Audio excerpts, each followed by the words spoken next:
will the virtuous Sangha, out of compassion for the sake of this assembly and all living beings, please turn the wonderful Dharma wheel to teach and guide us out and birth and death, leave suffering and attain bliss, and quickly realize non-production.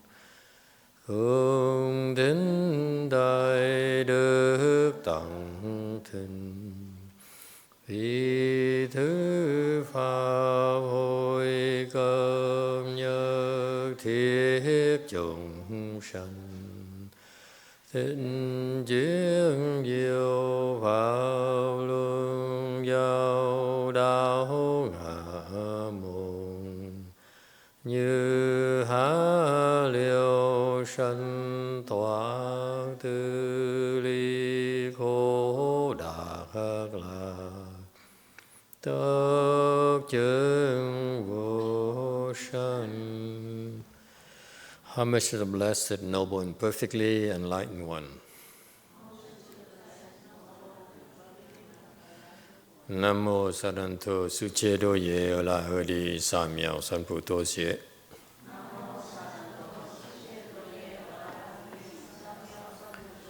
Namo Takdakta Toya Daya Halahade Tamyo Tambo Da Toa.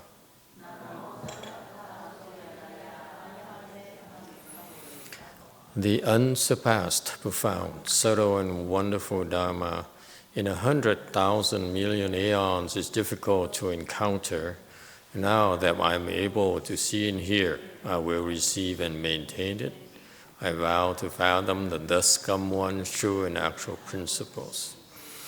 Wu shang sheng she wei miao fa bai jian wan jie na zao yu, wo jin jie wen de shou chi, yan jie ru lai zheng shi yi. O Buddhas and Bodhisattvas, Venerable 6th Patriarch, Venerable YongHua, Venerable Laypeople people, and all good knowing advisors, Emitofuo. 诸佛菩萨、六祖、师父、上人，各位出家人，各位善知识，阿弥陀佛。Chư Phật Bồ Tát, kính thưa lục tổ, hòa thượng Kiến Hóa, quý thầy cô và quý vị thiện tri thức A Di Đà Phật. Tonight is the 12th of January 2020.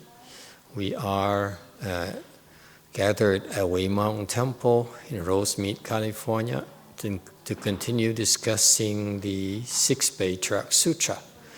We are now on Chapter 7, Faculties and Conditions, and slide number 40.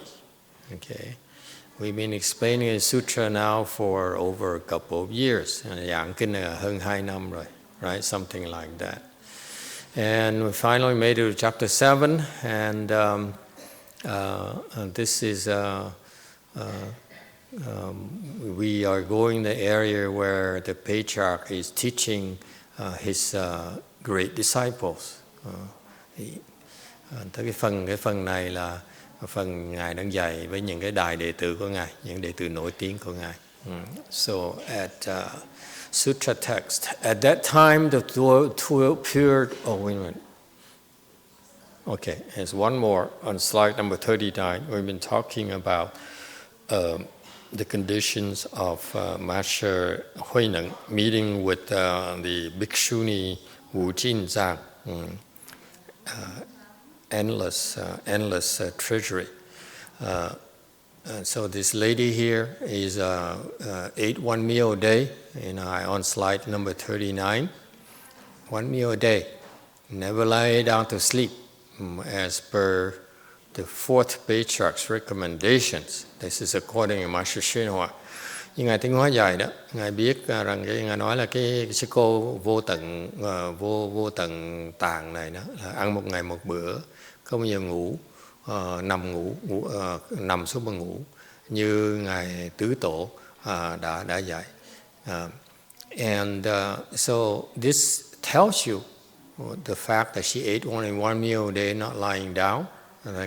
Cái vị thấy thời đó mà sư cô đó ăn một ngày một bữa mà không nằm xuống mà ngủ đó. It tells you this person here is cultivating all day and all night. Cho quý vị thấy cái người này là cái người tu ngày và tu đêm. During the day, if you eat one meal a day, then you cannot have that many outflows.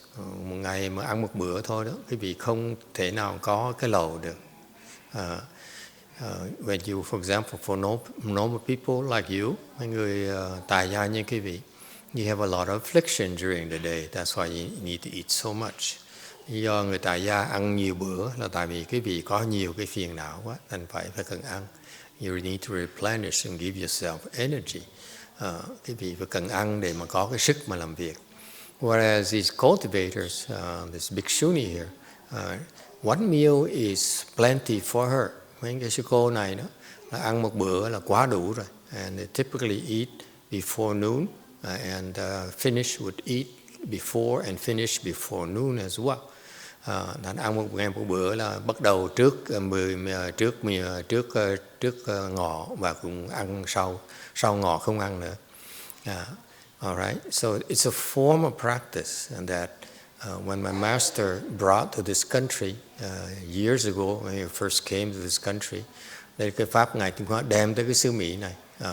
At that time, it's unheard of that monks and nuns would eat one meal a day. Cái thời đó mấy thầy mấy cô không ai ăn một ngày một bữa hết. Okay, so it's quite a strange thing, and it's a scary thing because then when he became famous, the monks and nuns wouldn't dare go to his temples because they were afraid that they would have to eat one meal a day. Hồi đó ngài mấy thầy mấy cô không ai ăn một ngày một bữa trên cả thế giới này như vậy. Okay, rất hiếm một người ăn một ngày một bữa. Như cái xứ Mỹ này khỏi nói. Thành ra mấy thầy mấy cô lúc mà ngài Tiến Hóa mà có nổi tiếng rồi, người ta tới ta tu học với ngài Tiến Hóa, ta sợ lắm, tại vì biết ăn một ngày có một bữa có nổi không. And so I caution for you lay people to be careful not to eat one meal a day because when you try it you might get sick. Thành ra mấy người tại gia cẩn thận cái chuyện này, không nên ăn một ngày một bữa. When you eat one meal a day, it requires you to do a lot of meditation every single day. Ăn một ngày một bữa là phải ngồi thiền, dễ sợ lắm, chịu mới nổi. All right? And then at night, you also typically we lie down to recover, to get some rest. Ban đêm cũng vậy, mình thường mình nằm xuống rồi mình nghỉ. Okay? And she never laid down. Ngài sư cô này là không có nằm xuống ngủ. It's a form also another practice my master also brought to this country as well. Cũng là một cái chuyện mà ngài Tiến Hóa lại là làm luôn nữa. It's considered to be another ascetic practice. Đây là một cái loại khổ sinh cụ sinh. Cái đầu đà, cái hành đầu đà, meaning that these ascetic practices that the Buddha taught to his sanghas. Cái hành đầu đà là cái pháp mà ngài Thích Ca Mâu Ni Phật đã dạy cho cái tăng đoàn của ngài. Okay, all these and so the monks, so this lady here, this nun here, didn't lie down to sleep at all. Nên không có nằm xuống ngủ. And it turns out you actually are better off by not lying down to sleep when you cultivate. Khi mà quý vị mà tu hành mà đắc lực, quý vị không ngủ ngồi như vậy nó tốt hơn nhiều. It's much better. You're much better off.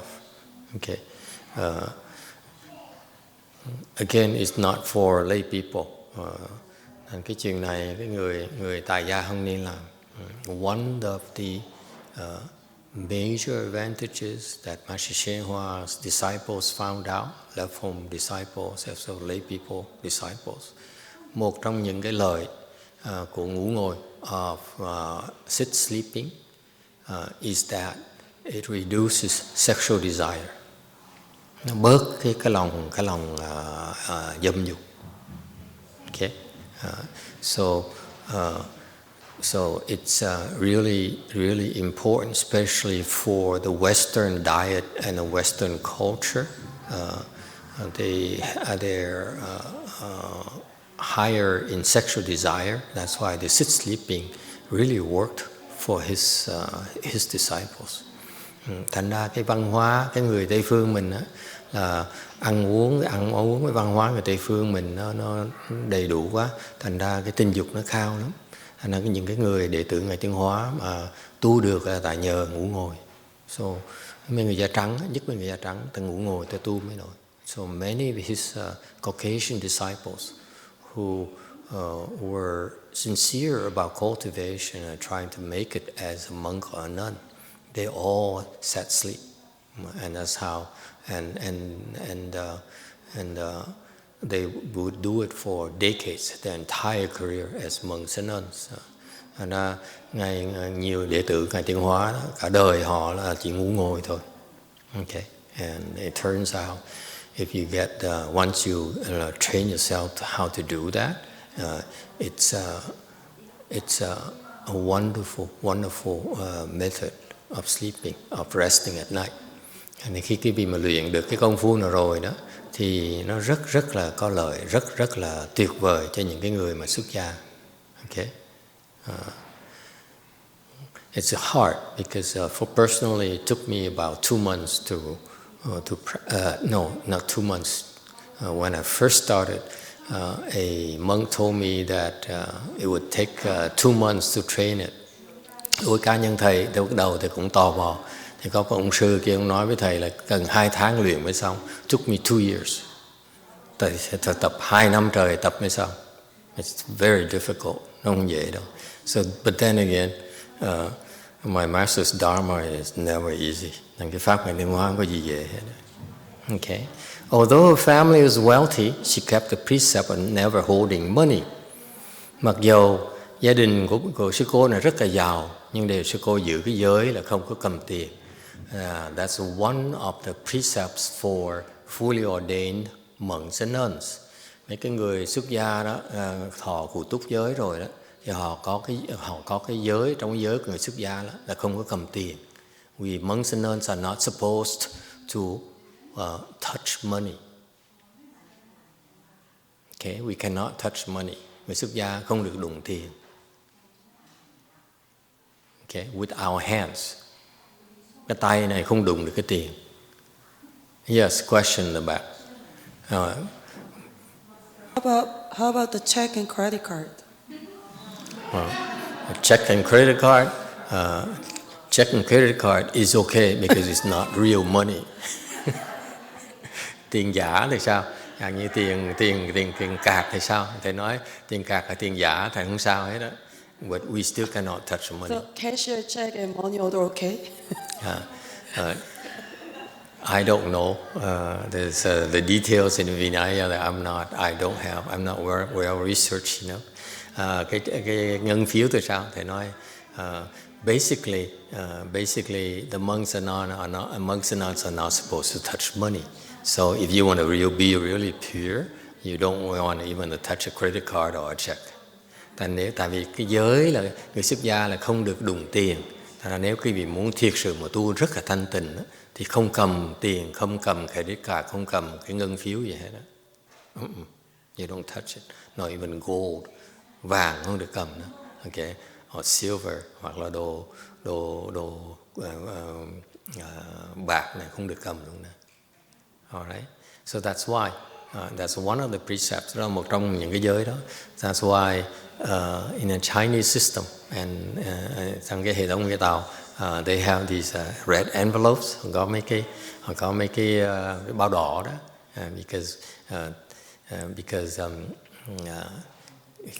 when you observe, you go to Hinayana temple, quý vị tới cái chùa Nguyên Thủy, thì when you want to make an offering, offer money to the monk, lúc quý vị muốn cúng dường tiền cho một cái ông sư, I saw it.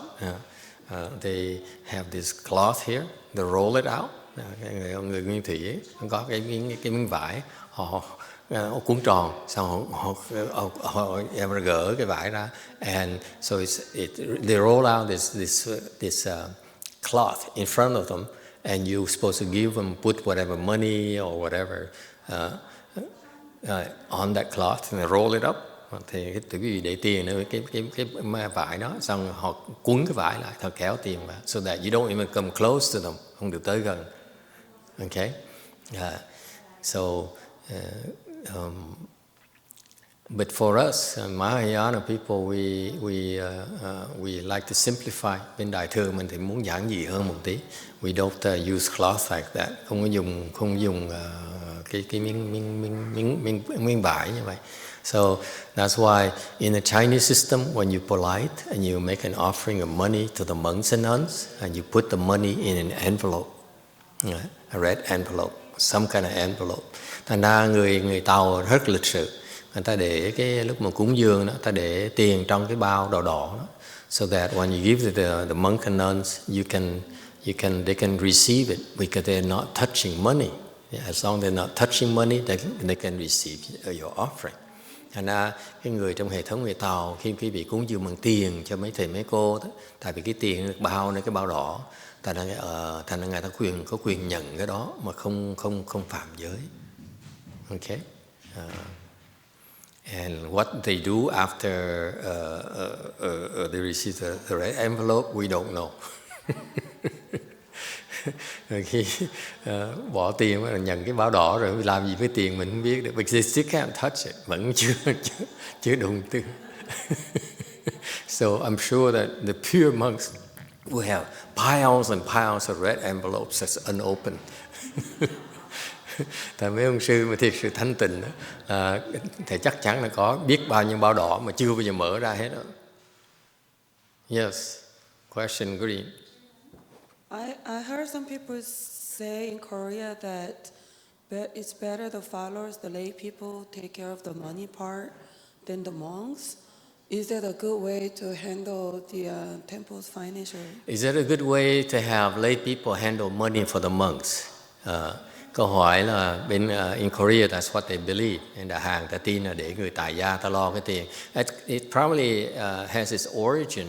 It's a justification from that precept of the fully ordained monks and nuns who are not allowed to touch money. Cái lý do thầy nghĩ cái nó có lý ở đó, tại vì họ hiểu là cái người xuất gia đó không có được nên đụng tiền bạc, thành để người tại gia đụng tiền bạc được. But that to me is against the spirit of the way place. Cái đó đối với thầy nó đi ngược lại tinh thần của đạo tràng. Okay. Of course, there's a Dharma where we practice that we can use to purify the money, you will. Bên người xuất gia chúng ta có cái pháp để mà thanh tịnh hóa cái tiền. Once the money is purified, you can touch it. So that's why in a typical when I went to Taiwan, you don't give money to the monks and nuns directly. You give it to the office. Lúc mà qua bên Đài Loan học giới đó, thì bên kia người ta có nói là quý vị không nên cúng dường thẳng cho ông thầy. Okay, tới văn phòng cúng dường đúng rồi đó. And the people in the office will have their dharma to purify the money. Rồi người ở văn phòng mới là dùng cái pháp để mà thanh tịnh hóa cái tiền đó. And that's when they can distribute to the monks and nuns. Rồi họ mới chia ra cho mấy thầy mấy cô, truyền tới mấy thầy mấy cô sau. Okay. But would you use a lay person to handle the money? I wouldn't do that either. Thầy không dùng người tại gia đâu. It's because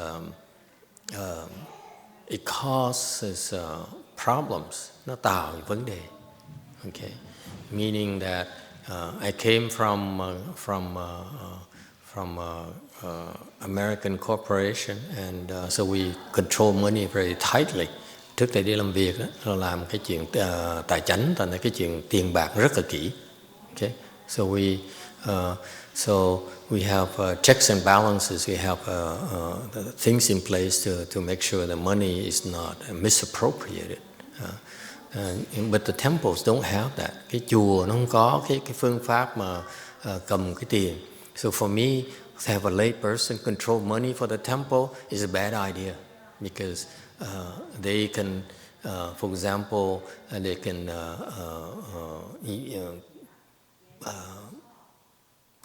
abuse the money. Okay, it's too much money. Many temples are very wealthy, and you have these lay people handling that vast amount of money. It's not healthy at all. Thành cái người tài gia, nhất có những cái chùa rất là lớn mà họ được cúng dường nhiều lắm. Người tài gia mà đụng tiền chịu không tốt. It's not a good thing at all. The lay people are still greedy for money. Người tài gia còn tham tiền. Okay, and therefore you allow them to control and handle money is not a healthy thing at all. Để cái người mà còn tham tiền á, lo chuyện tiền bạc là chuyện không nên. I just don't feel. Even monks and nuns, to me, who are still greedy for money, it's not a good thing for them to handle money either. Đối với thầy á, ngay người xuất gia nữa mà còn tham tiền nữa, thầy cũng muốn họ đụng cái tiền nữa. They shouldn't even touch it, because when they touch it, they will cause offenses. The greedy mind will arise and cause problems. Cái người mà sư ni mà còn tham tiền bạc, đụng cái chuyện tiền bạc đó, ngồi cái lòng tham đó, nó phiền lắm. It's not good for them. Okay. Có câu hỏi Green. Mô Phật và thầy, giống con đi Kim Lưng đó, thấy ngài Hòa Thượng Tiên Hóa tới đó, cái người ta tới người ta cúng dường thầy đông lắm, cái thầy lấy cái người ta cúng dường cho thầy, rồi cái thầy lấy cái lì xì đó, nhìn qua nhìn lại mà vui lắm không? Rồi mình không biết thầy này tống tham tiền quá, ai nào cũng nói vậy không? Mà không phải đâu, thầy chúc phúc cho người ta. Bởi vì người ta khôn lắm, đi đâu phải cho cái lì xì. Gặp sư đó hả, muốn đi đó, phải gặp sư đâu, phải cho cái lì xì để cho các thầy đó để chúc phúc cho cái người đó. Mô Phật con biết. Mới họ cúng, nhưng mà có cúng trong bao đỏ là cúng tiền. Bao đỏ lì xì á, ông lấy qua, ông quay lại mà ông vui lắm đi kìa. Người ta nhìn á, ông này á, sao mà lấy cái lì xì mà vui quá vậy? Mà thật ra không phải, thầy chúc phúc cho người ta. She remember when Master YongHua went to Go-Wheel Monastery in Highland Park. It's about 20 minutes drive from here.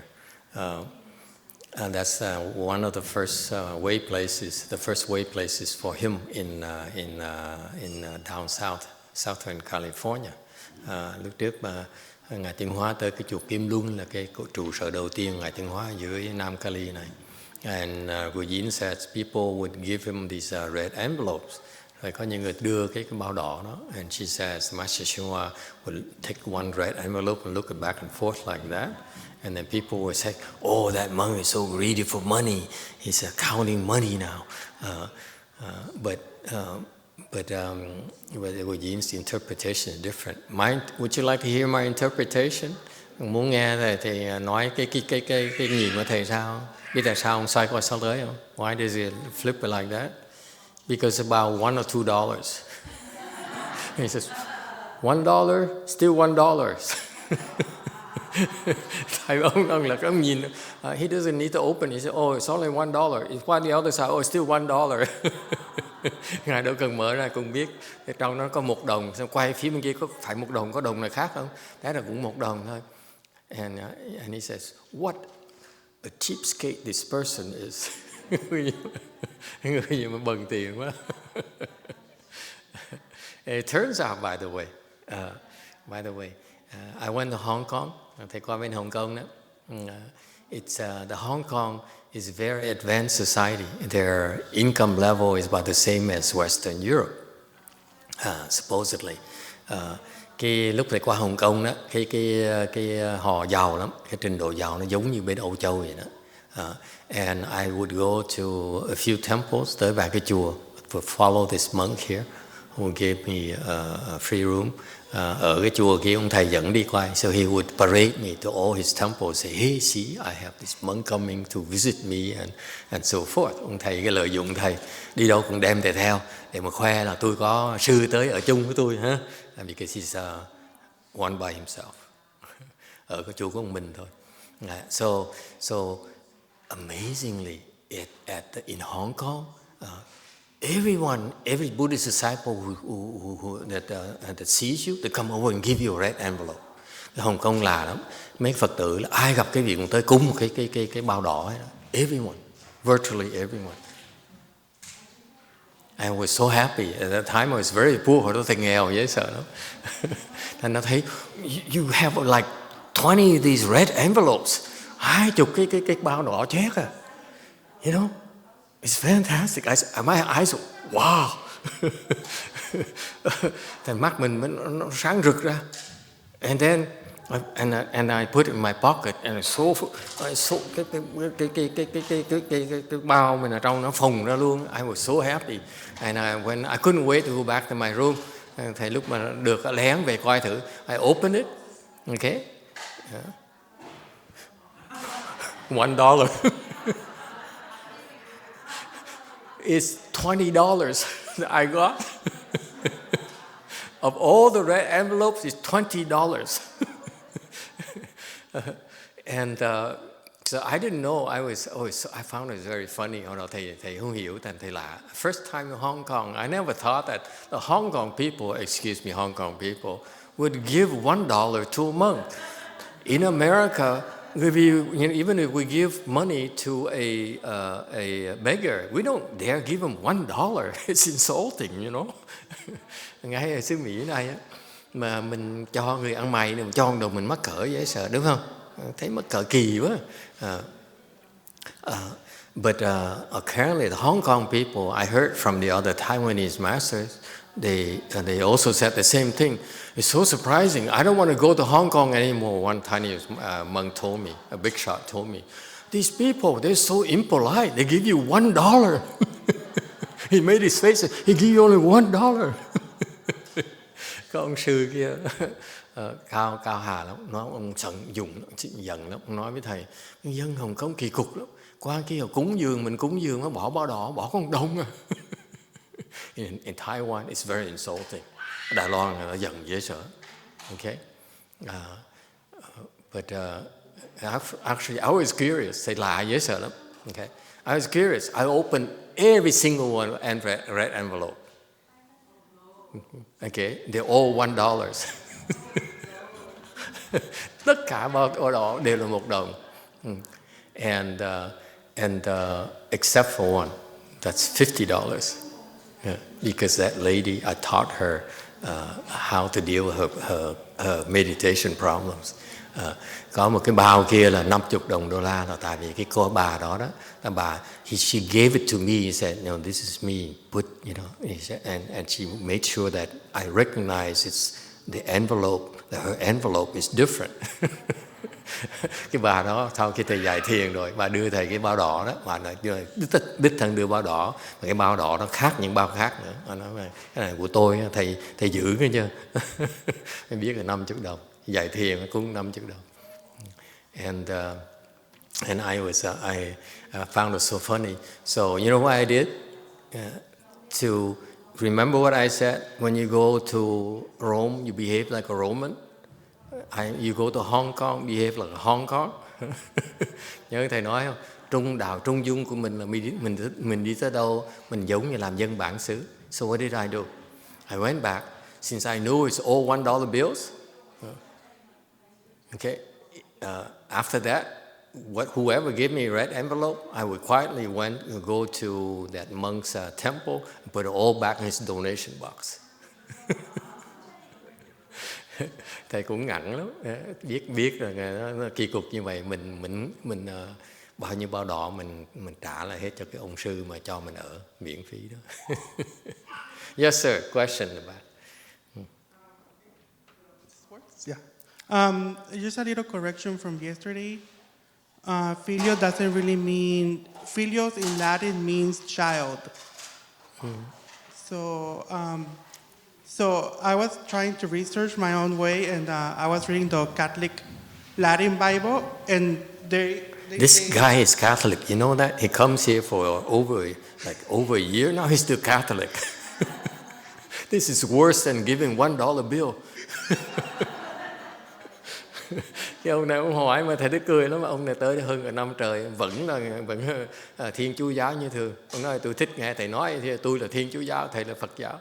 So he basically told me, you stay Buddhist, I stay Catholic. Yeah, go on.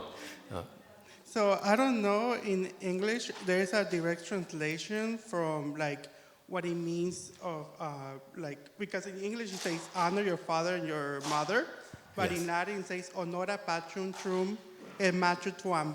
Basically, honora means it's something other than honor.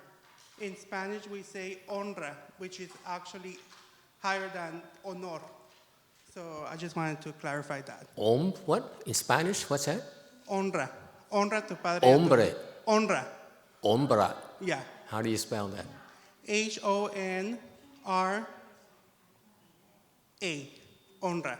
Honra. Oh, Yeah. okay. So we will never, like in English, I cannot find any good translation. So No. that's my own opinion. It's not a Western concept. It's Asian concept. So if you find it in English literature, you won't find. You can't. Yeah. So only in Latin and Spanish you find it, but not in English. Yeah. No, it's not. It's Asian culture. It's from Confucianism. Okay. So you have to go to look into Confucian teachings. Okay, to find that concept. Or Catholic teaching. Catholics would not have it because the Catholic is basically Western culture. This is Asian culture. Okay. But this one, the Bible comes from the Greeks. Well, basically that's the Western too, but. Yeah, but it's not quite Asian as supposed to be. But I was just wondering, how do you say that in Chinese? Or the meaning in Chinese? The meaning in Chinese? Yes.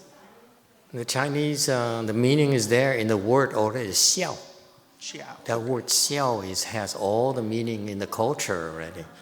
Okay, it's integral part of a Chinese culture is xiao, because the Chinese culture received such a heavy influence from Confucius, and that's why a lot of their teachings is basically built into the educational system. Okay, up until now. Now the Chinese follow the Western education. They still go for science and all those things. So they improve materially, but philosophy-wise, virtue-wise, they lost so much. They lost their heritage, unfortunately. Okay, so if you're interested in filiality concept, you have to. We can refer you to some give you some materials, but it's not in the Western culture at all. So that's why it's up to our generation to convey that and relay that to you, because it's a very important concept. In Asian culture, filiality is a fundamental duty of each living being. That's how important it is to us. And now even the Asians lost that. They don't have that anymore. Okay. Ông này ông hỏi về cái hiếu. Thầy nói bên Tây Phương người ta không có cái quan niệm hiếu này. Bên Á Châu mới có thôi. Mà cái Á Châu này cái đệ nhất của Đức là hiếu. Thành ra mình không mà bây giờ hiện ra người Á Châu mình mất luôn cái văn hóa đó luôn rồi. Thành ra rất là uổng, rất là tiếc. So you can tell the cultures that still emphasize filiality are the better cultures. The people, you will observe those people tend to be happier. Okay? Thành ra những cái quốc gia, cái văn hóa mà quý vị thấy người ta vẫn còn cái chú trọng cái hiếu thảo đó, những cái văn hóa đó, những quốc gia đó, dân chúng nó hạnh phúc hơn nhiều và có đạo đức hơn nhiều. Okay. much more virtuous society. You find, and there aren't many societies left.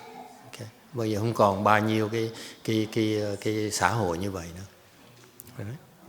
So, could someone give him forward to him some Western stuff on filiality, because he's interested. Well, what does it take to be filial? It's very simple. The things you do to practice filiality is what you do towards your parents. Okay? So that's a Asian wisdom. Cái đó là cái trí huệ của bên Á Châu mình. Okay? Yes. Orange. I'm going to say that honor es I'm sorry. Honor es the noun. Honor is the noun, and honrar is the verb. Is a verb. Okay, so it's the same thing. It's the same thing. Okay, now there's a Spanish-speaking person corrected him. Honrar is a verb, it's true. It is a verb, but it's more than honor. Like, if I say I tengo honor a mi patria, it's very different from te quiero honrar a mis padres. To me, it's completely different meaning. In my own mind. In your own Catholic mind, yes, I hear. Okay, but regardless, it's not in the Western culture, not at all. It's not the same at all. It's much more profound. Okay, and the interesting thing about the concept of filiality is that it's inbred in our psyche. It's like you're supposed to be filial, period. Thành ra cái quan niệm báo hiếu á, bên Á Châu mình á, là mình không có suy nghĩ nữa. It's a part of life. Okay, cuộc sống mình như vậy. We live and our basic things we do is to be filial to our parents. Otherwise, you're not really a good person. Mình không báo hiếu thì mình không có thể là cái người tốt được. Any other questions or comments? Yes, there's over there. Yes, green. Yeah. Actually, back to your red envelopes earlier, it just popped in my head. I remember when we were in Blue Mountain 2 years ago, when we went to, every year we go to CTTB, right? And that year was Master Shunhua. The competition, yes. No, Master Shunhua 100 years old. Yes. And then you were telling us about giving, offering offer to the monk at CTTB. I did? Yes, you did. And then a lot of lake people, because we go there every year. So on behalf of the lake people, they actually donate the money. So we bring it to CTTB. Mm-hmm. So when I went home, I was sorting out the money, how to give it to the monk at CTTB. Right. And I was opening the envelopes. I see a lot, $1. That it's true. So what you say about how the envelope, maybe Master Tsunghua know, and for you to confirm that Hong Kong people is not just it's true. It's America too. In America too. To be fair to the Hong Kong people. Yes. Nancy, cô Nancy cô nói là không phải riêng viên Hồng Kông thôi, dân Mỹ này cũng vậy. Lúc mà cô đi Vạn Vật Thành mà thầy khuyên là nên cúng dường mấy thầy mấy cô đó, thì người ta để tiền trong bao đỏ đầy hết, nhưng đều toàn của $1 thôi. But I think you are leaving out one detail, aren't you?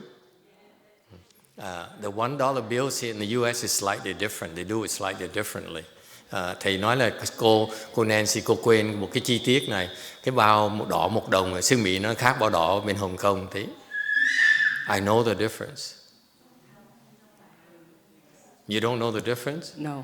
You forgot already? I don't remember, but there was one very interested, one that was $100 and $100.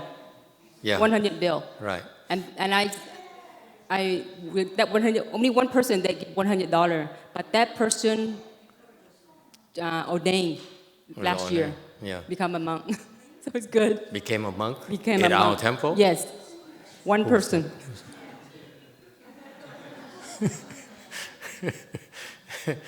Có một người 100 đồng.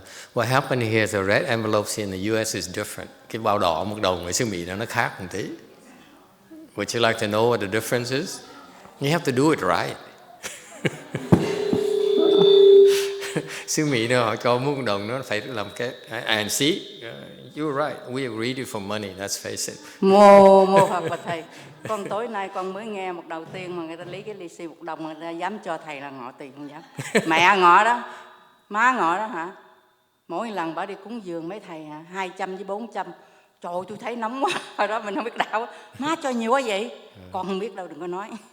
Má ngọ đó, bà không có thích như vậy. Mà mới lần đầu tiên tôi nghe cúng dường thầy là một cái lì xì 1 đồng rồi tôi không. Chưa nghe, mới lần đầu tiên nghe thôi. She's shocked at the first time she heard that people would give me $1 in donations. She says her mother, her late mother, when he went to the other temples, she would offer $200-300 to the monks. Muốn nghe sự thật không? She gave me money too. Bà cũng cho cúng dường thiền cho thầy. You know how much she gave me?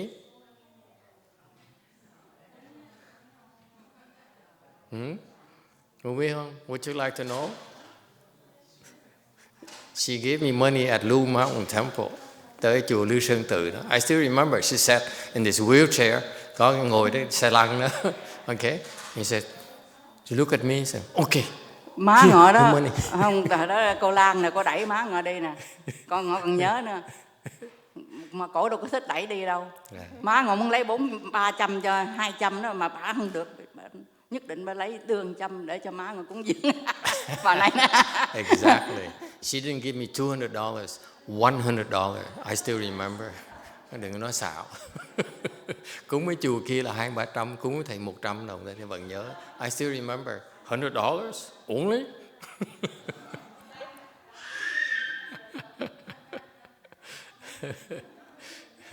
So anyway, the funny thing about the red envelopes in the US, cái bao đỏ ở xứ Mỹ nó khác bao đỏ in Hong Kong. In Hong Kong, and the red envelopes here, I saw once one red envelope that was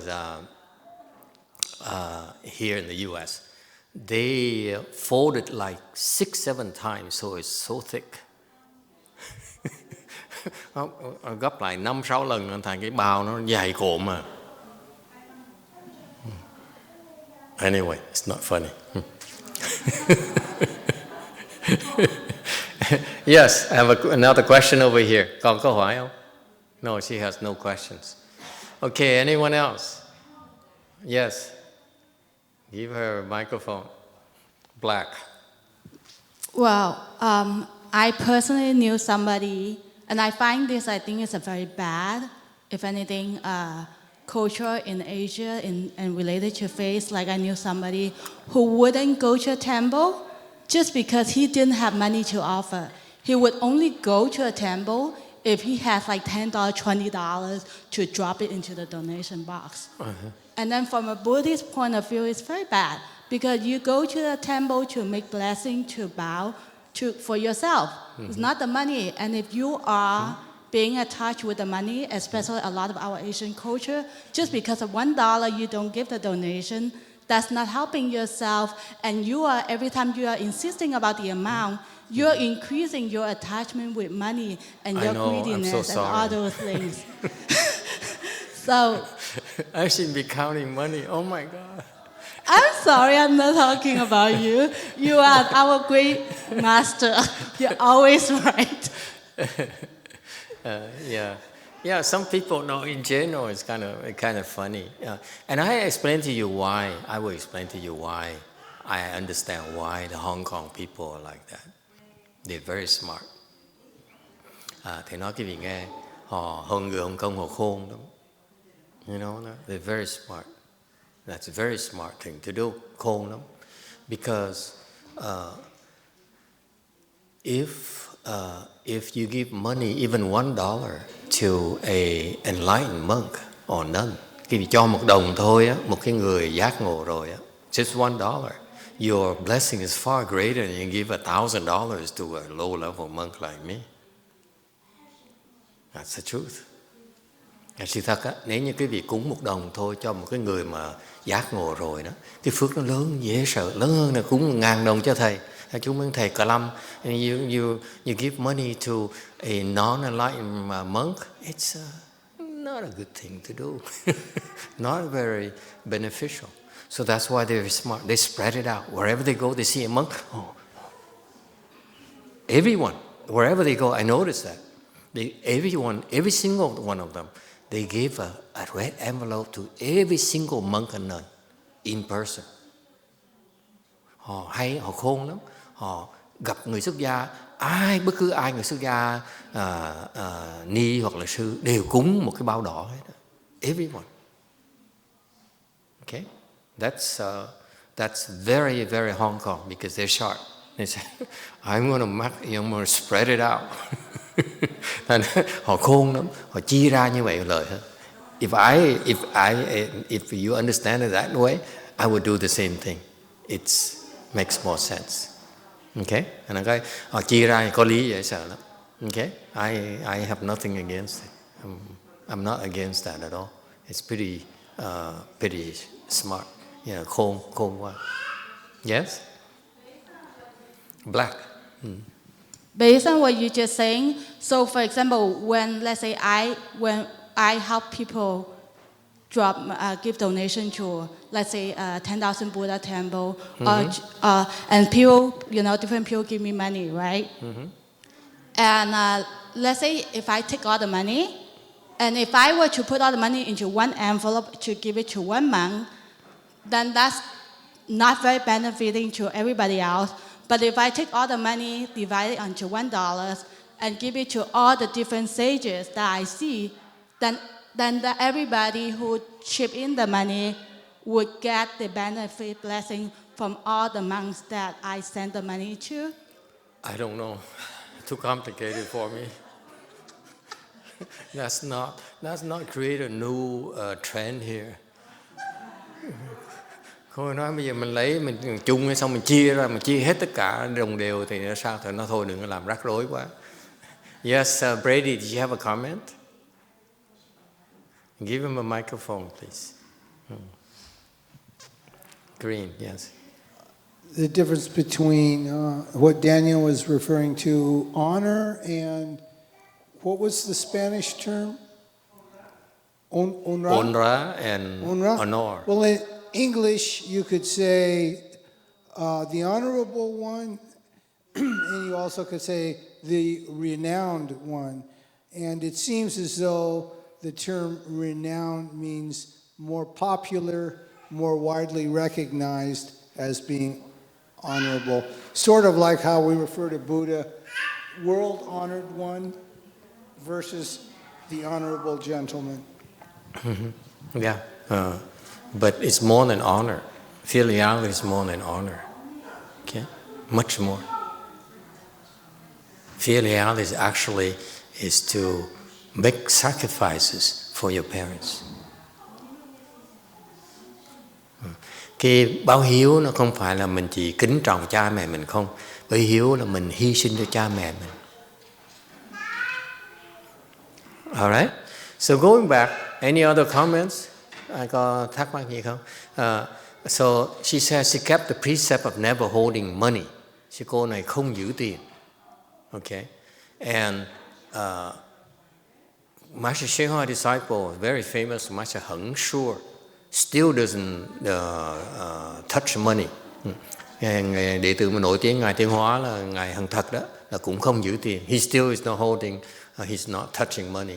All these years, the last 40 years, mấy chục năm rồi, Ngài không có đụng tiền. Okay?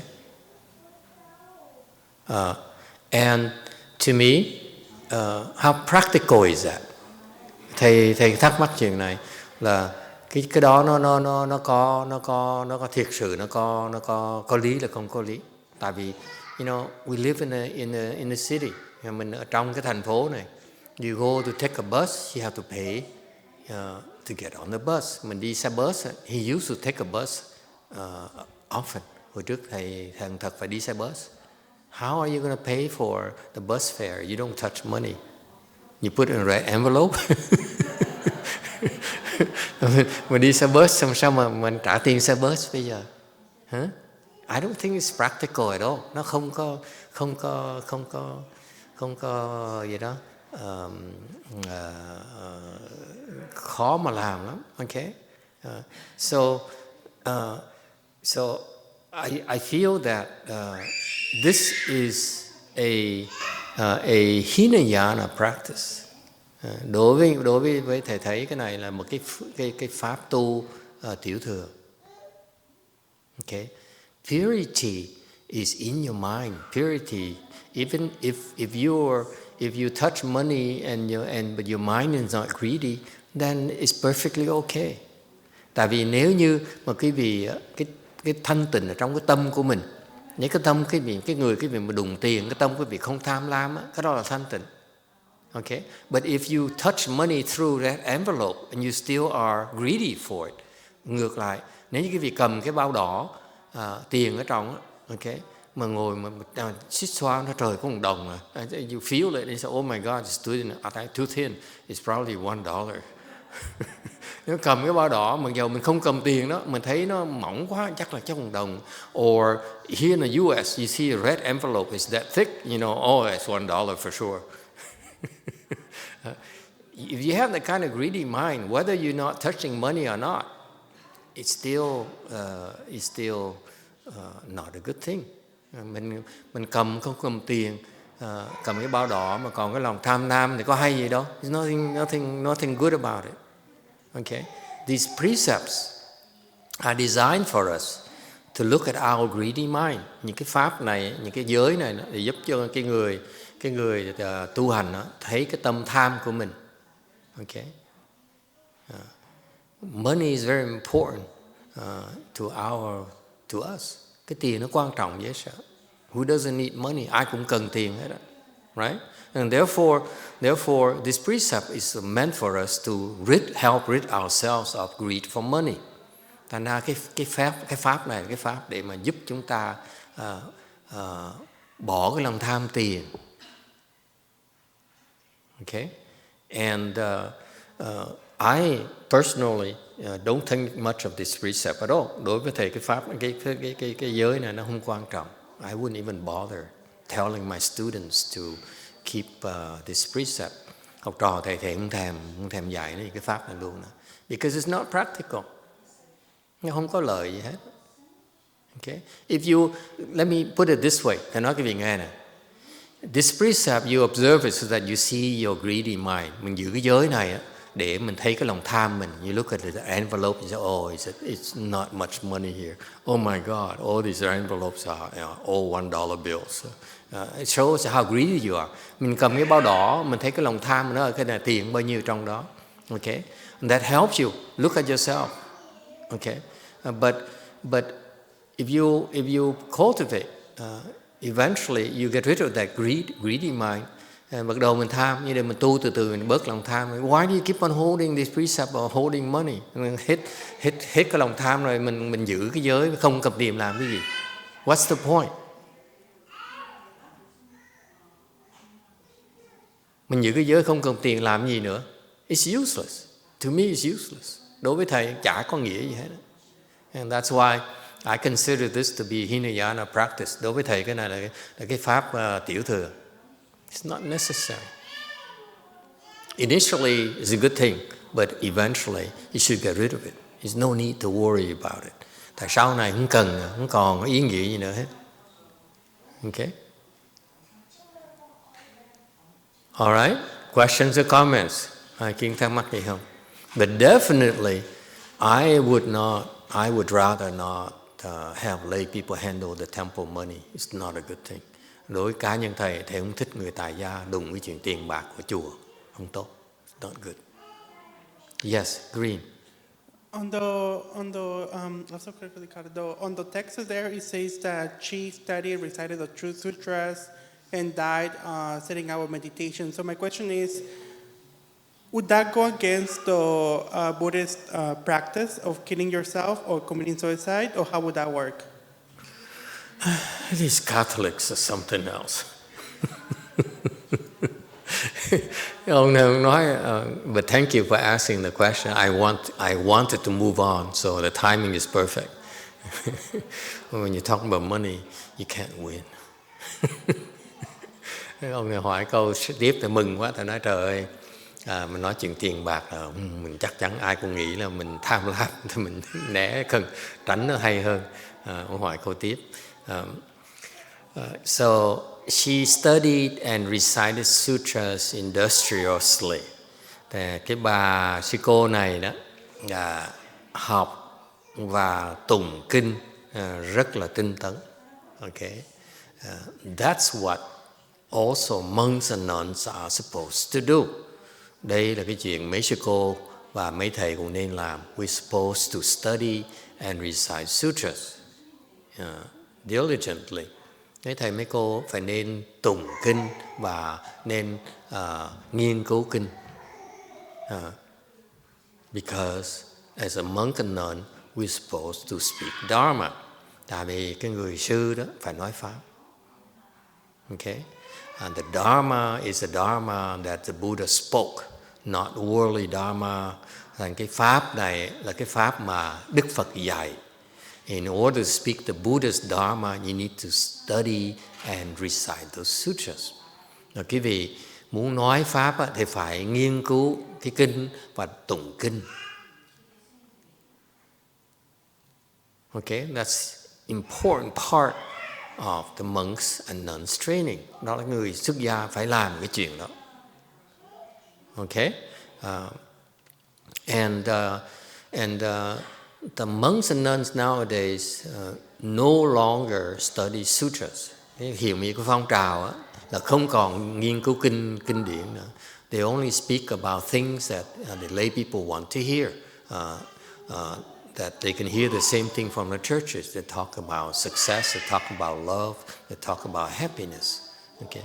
Hiểu như mấy thầy mấy cô phong trào, mấy thầy mấy cô nói những cái mà nó thịnh hành, người ta thích nghe. Người ta nói như ở nhà thờ vậy đó, nói về cái chuyện thành công, nói chuyện hạnh phúc, nói chuyện yêu đương này nọ. Okay, and that's wrong. The monks and nuns are supposed to speak the dharmas, and they cannot speak the dharma unless they study and recite sutras. Cái người xuất gia đó là phải nói pháp, nói Phật pháp là phải nghiên cứu kinh điển và tụng kinh. Okay. That's important. So this lady here is a very, very good cultivator.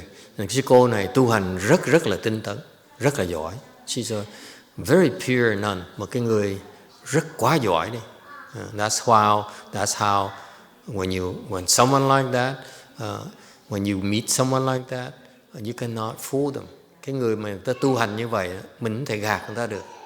That's why she recognized the 6th Patriarch right away. Là khi mà sư cô gặp Lục Tổ là nhận ra cái ông này là ông thiền tri thức. She recognized this is a pure monk. Nhận được ông này là một cái người sư này là người thanh tịnh. Okay? Because for her, she practices purity. Yeah. All these things here are the purity practice of a left-form person. Những cái pháp mình nói qua đây là cái phương pháp tu thanh tịnh của người xuất gia. Alright? And then she died sitting up in meditation. And that's a question. Ông này cũng hỏi, ông nói ngồi mà lúc mà viên tịch thì chết, đang ngồi mà chết mà viên tịch. Ông hỏi vậy phải người xuất gia phải cố ý như vậy là sao? So your question is about is it recommended or is it required? She happened to die sitting in meditation, so it shows that she has samadhi power. Cái người mà ngồi mà chết đó, là thường ta có cái định lực mới ngồi được.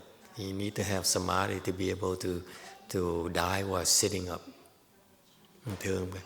Thường có định lực mới có thể chết mà chết ngồi như vậy. Okay. But you don't have to. Many monks and nuns don't die sitting up. They, like the Buddha, died lying down. Đều thiệt ra không cần ngồi. mà chết, tại vì Đức Phật nằm mà chết.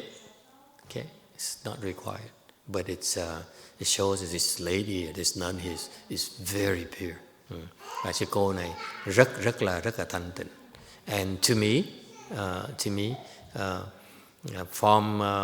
from Master Shenhua's commentary, she's leaning more on a Hinayana practice her entire life, and her meditation and her enlightenment at all was not very high.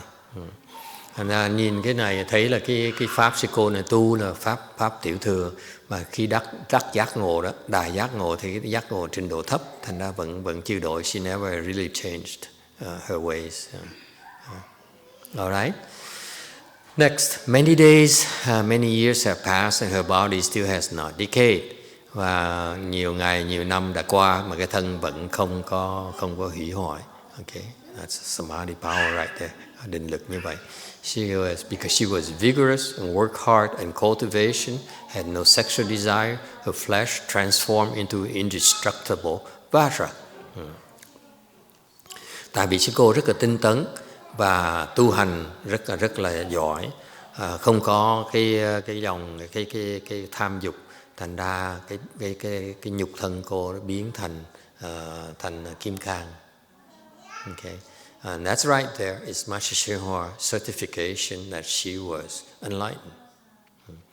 Đây cái phần mà Ngài Chứng Hóa xác nhận là sư cô vô tận tạng này là một cái người đại đắc đạo rồi. Your body cannot become Vajra unless you become enlightened. Quý vị không thể nào, thân quý vị không thể nào trở thành kim cang trừ phi quý vị đã đắc giác ngộ.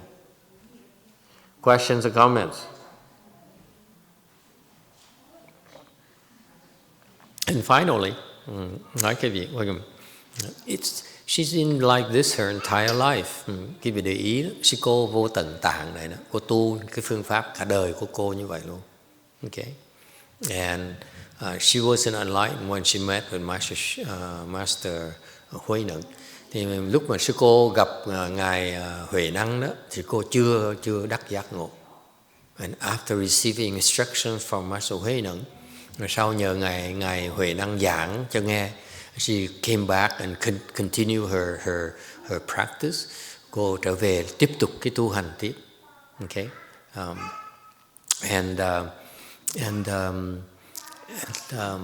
So that's how she became enlightened. Và nhờ như vậy mà đắc giác ngộ. And to me, it's a shame because this shows Hinayana habit energy is too heavy. Này có nghĩa đối với thầy có nghĩa là cái tập khí mà tu tiểu thừa nó nặng quá đấy. If I were her, I would have stayed with Master Huệ Năng and continue to learn from him.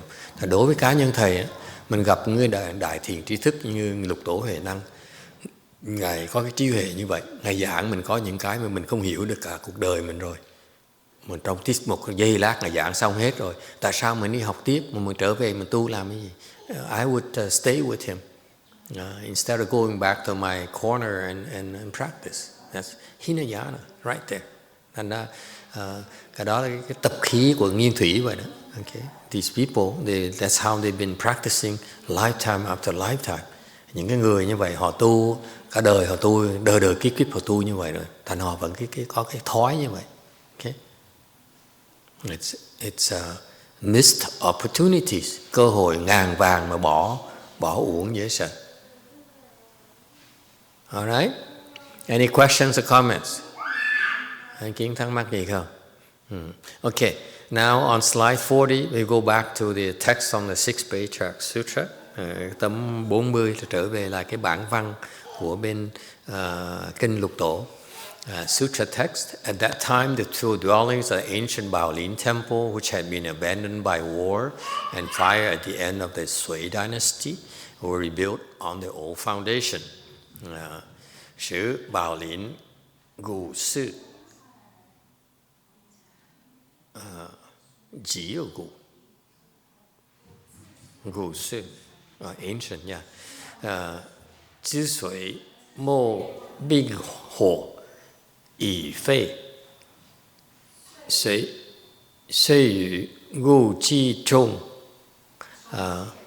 chủng chiên Phan Ngữ. Lúc bây giờ chùa cũ Bảo Lâm đã bỏ hư vì bị nạn binh hỏa từ cuối nhà Tùy, mới tại chỗ cũ, nền cũ mà trùng kiến lại ngôi chùa. Okay, so they basically the Baolin temple was rebuilt upon the same foundation because it was abandoned. Hồi xưa cái chùa Bảo Lâm đó là nó bị cháy, bị binh nạn cháy, thành ra xây là trên cái móng cũ, and later became a Nản Họa Sư, sau nó đổi thành là Nam Hoa Tự. And these places are very special, cái chỗ rất là đặc biệt, because these sages have been practicing in this place for a long time. Mấy cái chỗ rất là đặc biệt, tại cái nó rất là cái lực nó rất là linh, là tại vì rất nhiều người thánh nhân đã tu ở đó. When you have a sage cultivate a place, một cái chỗ nào mà có người thánh nhân tới tu đó, that place becomes shapely grounds. Cái chỗ mà có người thánh nhân tu đó, nó trở thành thánh địa. Okay, so that's why these are very, very special. Mấy cái chỗ nó rất là đặc biệt. 42, Sutra Text. The master was invited to stay, and soon the temple became a revered place. Diễn sư, chư chư, ở trận, bảo, phản. Rước đại sứ về trụ chẳng bao lâu, chỗ này trở thành một ngôi bảo phường.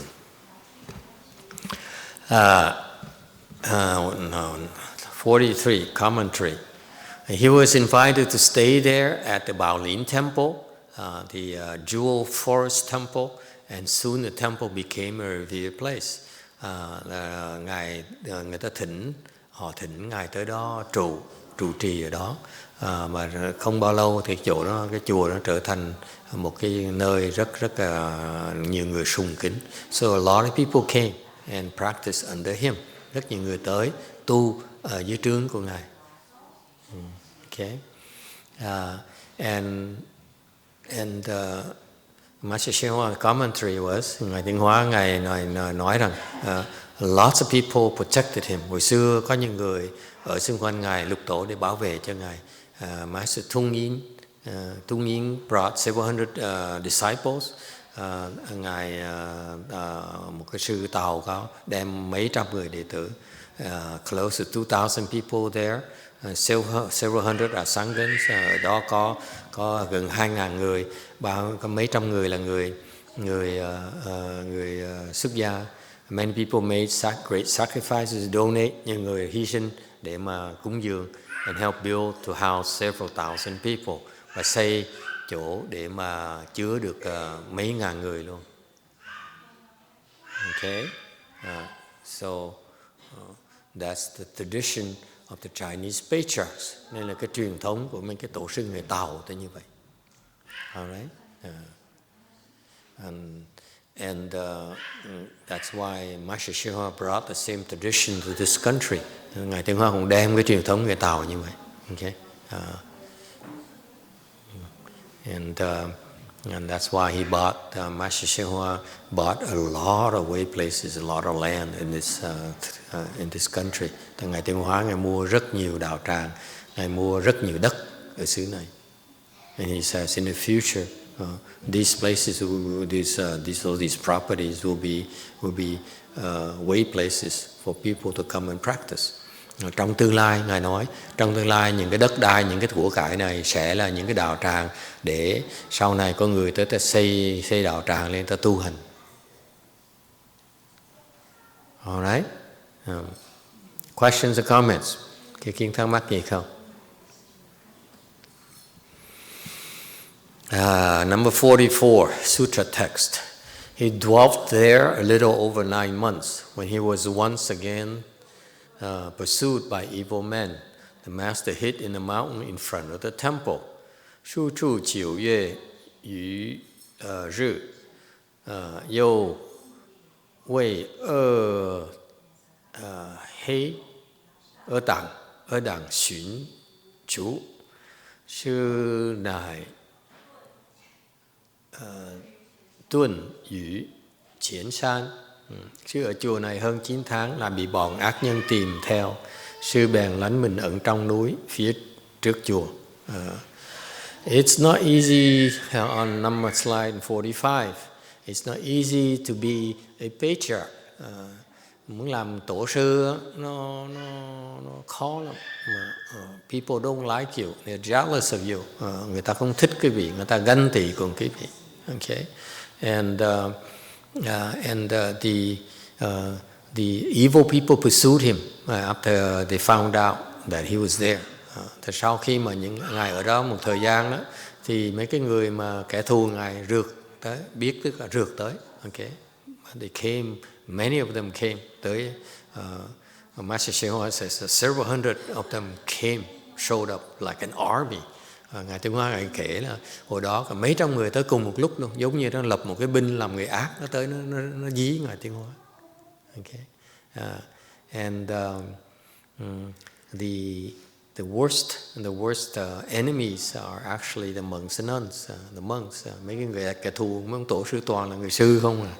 Okay, so the master had to hide in a mountain in front of the temple. Bởi vậy ngài phải trốn, ngài cứ trốn ở trước cái núi, ở trước cái chùa. Okay, so it's funny that they use the word tuân is to hide, là đồn là trốn, đồn thổ đó. Okay, so you disappear, and so he avoided confronting these people, thành ngài né, tránh đụng chạm với người kia. And the question is why he chose not to fight? Tại sao ngài không có đấu họ? For example, in the Mormons, the Mormon practice, right? You heard of the Mormons. Ở xứ này, quý vị nghe mấy cái đạo Mormon đó, they have their own army to protect their own people. Họ lập binh ra để họ bảo vệ cái người của họ. Okay, and here for us Buddhists, this patriarch doesn't fight. Ngược lại bên Phật giáo mình á, mấy ông tổ sư không có đấu. That's very Buddhist. Phật giáo mình như vậy đó. You don't fight, không có đấu. You are Buddhist, you will not fight. Cái vị thiệt sự là người Phật tử, cái vị không có đấu đâu.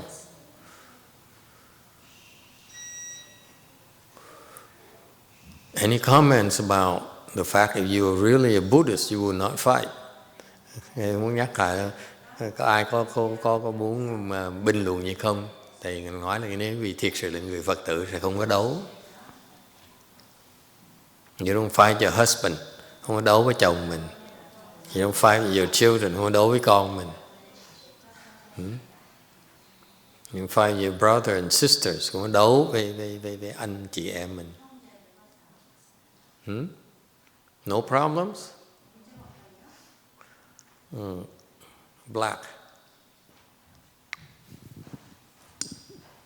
Wasn't there a precept or a saying that if you're a Buddhist, let's say if somebody comes to mess up our temple, then we need to fight and protect the temple. Otherwise, we are violating precept for not guarding our way place and. There's no precept about not guarding the way place. Nếu tới phá chùa sao? Nếu mình không bảo vệ nó thì mình phạm cái giới không bảo vệ chùa sao? Tôi nói không có cái giới nào mà bảo vệ chùa hết đó. Okay.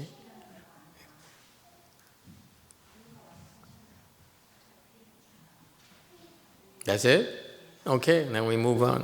No fighting. Không ai thắc mắc gì hết hả? Is it practical? I don't know. Was he capable of fighting them? Of course he's capable of fighting, but he avoided them. Đương nhiên Ngài dư săn mà tự bảo vệ được, đấu cho nó được, đuổi nó được. Nhưng Ngài không có đuổi. It's very easy for him to push him back, but he didn't. Đuổi nó đi dễ dàng, đâu khó vậy đâu. Okay. All right. 46 Sutra Text. And when they set fire to the brush and trees, he escaped by crawling into a rock to hide. The rock still bears the imprints of the master's knees and of his robe, where he sat in full lotus posture. Bị bây chỉ trung hộ phản trào mục sư ẩn sân ái rượu sử trung tở miền sử chín dầu sư phu zuo si hận chỉ y bu chư quẩn bị bọn ấy phóng hỏa đốt rồi có cây, sự ráng sức chui vào kẹt đá mới thoát nạn. Nơi tảng đá này còn giấu ngài ngồi kiết già và lằn vải áo. So he stayed there, and they couldn't find him, so they set fire to the brushes and the trees. Họ kiếm ngài không ra, biết ngài núp, thành ra đốt cây xung quanh, và ngài phải chạy vào cái hang. So he hid in a rock, okay, and with the brush and the grass are burning around him, ngồi trong cái tảng đá mà xung quanh có cỏ và cây nó đang đốt cháy. Okay, and they steal the imprints of his knees and the robe where he sat in full lotus. Ngài ngồi kiết già và vẫn còn cái dấu của cái đầu gối của ngài mòn lên tảng đá, với là cái áo cà sa. It shows there that he entered samadhi so that he didn't have to breathe. Ngài phải nhập định để mà phải cần thở. Okay. And và không sợ nóng, so he's not immune to the heat right there. All right. Number 48, 148, Sutra Text. Because of this, it is called the rock of refuge. Remembering the 5th Patriarch's instructions, stop at Huai and hide at Hui. He went to conceal himself in those two cities. Yin Ming, Bi Nan Shi, Sư Y, Wu Zu, Huai Hui, Chu Cáng, Chu Chu, Xuy Xing, Yin Yu, Xuy Xing, Yin Yu, Ba Yen, Ba, right? Y Yen. Nhưng đó mới gọi là tảng đá lánh nạn. Sư nhớ lại lời ngũ tổ dặn dừng nơi hoài và ẩn nơi hồi, nên đi ẩn náu ở hai xứ này. So he remembered the 5th Patriarch's instruction. Ngài ngũ tổ ngài dạy như vậy, ngài dạy. He says basically you have to hide, don't fight. Theo lời ngũ tổ dạy là mình ẩn lánh, mình trốn, chứ mình không đừng có chạy, đừng có đấu với họ. All right. 50 Sutra Text. When Bhikshu, that's the next guy. Okay, so this is the first disciple who have the direct instruction from Master Huệ Năng. Bây giờ mà tới cái phần mà mấy cái ngài đệ tử của ngài Huệ Năng được ngài dạy, chỉ dạy.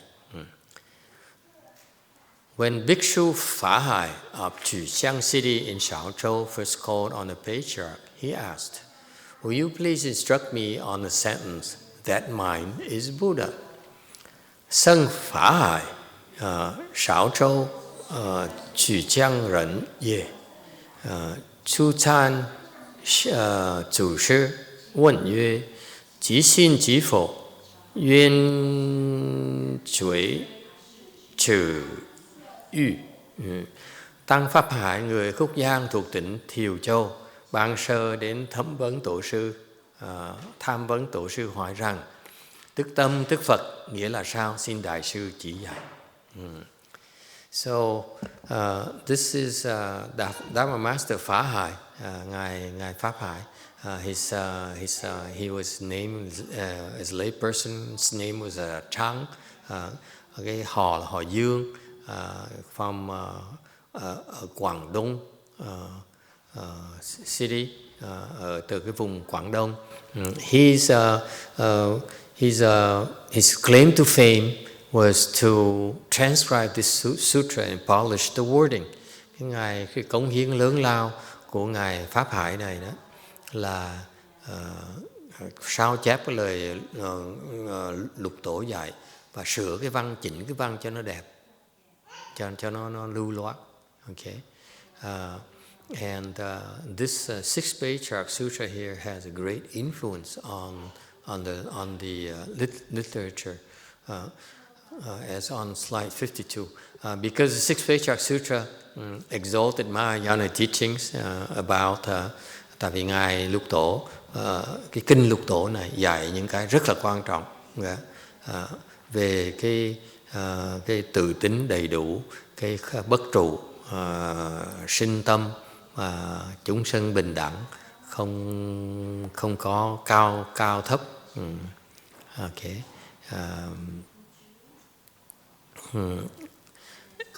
Because he was this Mahayana teachings, the 6th Patriarch, in simple words, but they explain about the complete self-nature, the non-dwelling, equality of all living beings, no high or low, opposed to idolism and contemptuous of religious teachings. This is where it's beautifully explained and elaborated, and therefore it has a great influence on the culture and thoughts in China in many dynasties. Họ có ảnh hưởng, cái kinh này ảnh hưởng rất là lớn lao trong cái văn hóa người Tàu, Trung Hoa, qua nhiều cái thời đại, hai thời thời Đường, thời Tống, thời Nguyên, thời Minh, thời Thanh. Okay. 53.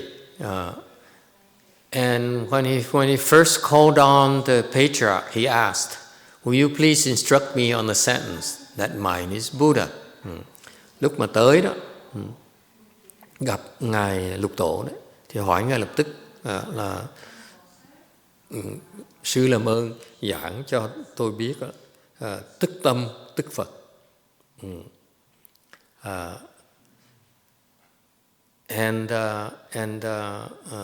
He's very very polite. He knows the proper protocol. Ông này ông hiểu cái pháp là mình tới mình thỉnh vấn, phỏng vấn, tham phỏng một cái người thầy đó, mình phải cung kính.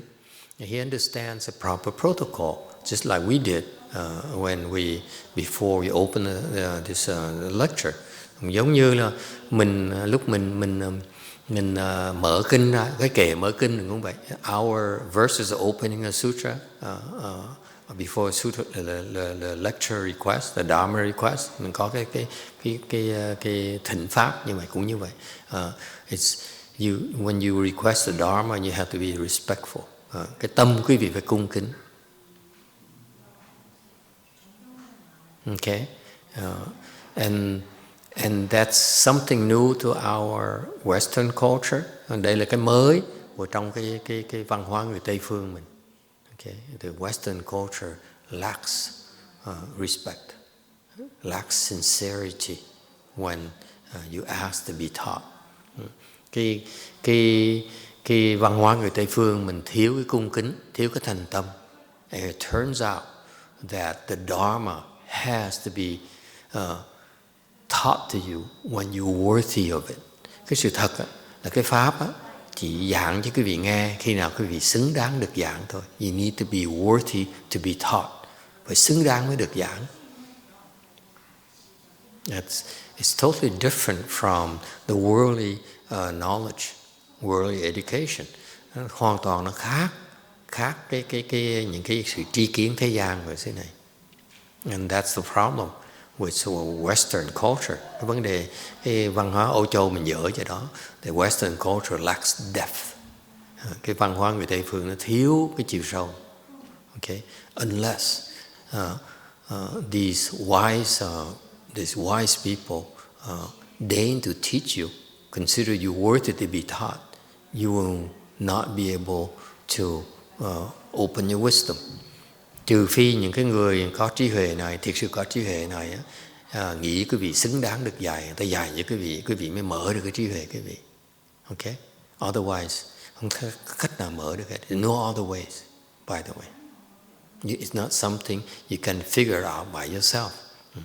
Không có ai, người phàm phu mà tự mình mà suy nghĩ ra được. It's not possible. Okay? We know in Buddhism we know it's not possible. Cái Phật giáo mình biết là không thể có được. Okay?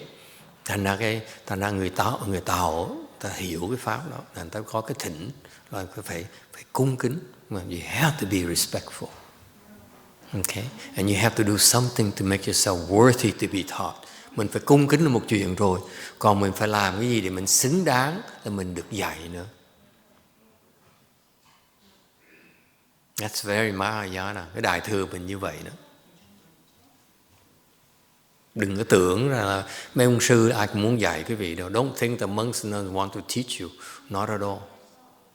We're not interested in teaching. Chúng tôi không muốn dạy. Okay? So that's, by the way, that's what we need to teach our children, that they have to be respectful. Thành phải dạy con cái chúng ta, con cháu chúng ta là phải cái cung kính. Okay?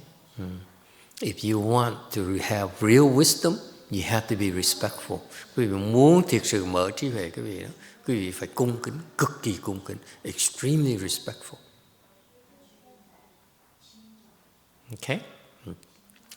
When you're respectful, then you might be then the teacher might instruct and elaborate for you. Thành ra cung kính thì ông thầy mới có thể là quyết định là chỉ quý vị, chỉ đường quý vị và giảng nghĩa cho quý vị biết. Okay? There are two different things to you. Có cái dạy nó có hai cái, chỉ và dự. Okay? The instruction. This is the two kinds of instruction. Có hai cách dạy là chỉ và dự. Okay? Thầy không biết tiếng Việt là gì nữa. I don't know the Vietnamese exactly, so I apologize. Okay? Chỉ là instruct here means that you told what to do. Chỉ đường, giống như chỉ đường vậy đó. So it's like you show the way. Go that way. Okay? Dạy, nói cái gì? Làm như vậy, đi phía đó. Okay? Do it this way. Là chỉ. You is explain why. Dự là tại sao. So sometimes the instruction is one and not the two, and sometimes it's two. Thành quý vị thấy không? Nhiều khi dạy chỉ thôi chứ không có giảng. Okay? Nhiều khi giảng mà không có chỉ. So sometimes you explain, but you don't show the way. Sometimes you show the way, you don't explain. So for him, this Phá Hải here, he understands the process. Cái ông Pháp Hải nó khôn lắm. So we should be grateful for him. It's very subtle. Cái này nó rất là tế nhị. He says, if you want to request a great Dharma, you have to request that to be instructed and please elaborate if possible. Thành ra lúc mình thỉnh pháp khôn ngoan là thỉnh là cái cách làm, và cái nếu được là chỉ cách giảng cho mình biết này. You know, my master when he taught me about 5 times, thầy như cái cá nhân thầy Ngài Tiến Hóa Ngài dạy thầy đó. You know, he only gave me the truth, never gave me the you. Ngài Tiến Hóa Ngài dạy thầy không bao giờ giảng thầy biết, chỉ đường này thôi. He says, do it. Chỉ làm thôi. Go do it. That's it. Không giảng gì hết. Okay. And I have to figure it out myself. Thầy phải tự suy nghĩ ra, tự hiểu lấy. Okay. And he never came and said, yeah, you got it right. No, you got it wrong either. Mà chỉ vậy thôi, mà không bao giờ thèm tới giảng cho biết là mày làm đúng hay làm sai luôn nữa. Ráng mà chịu. You know why? Biết tại sao không?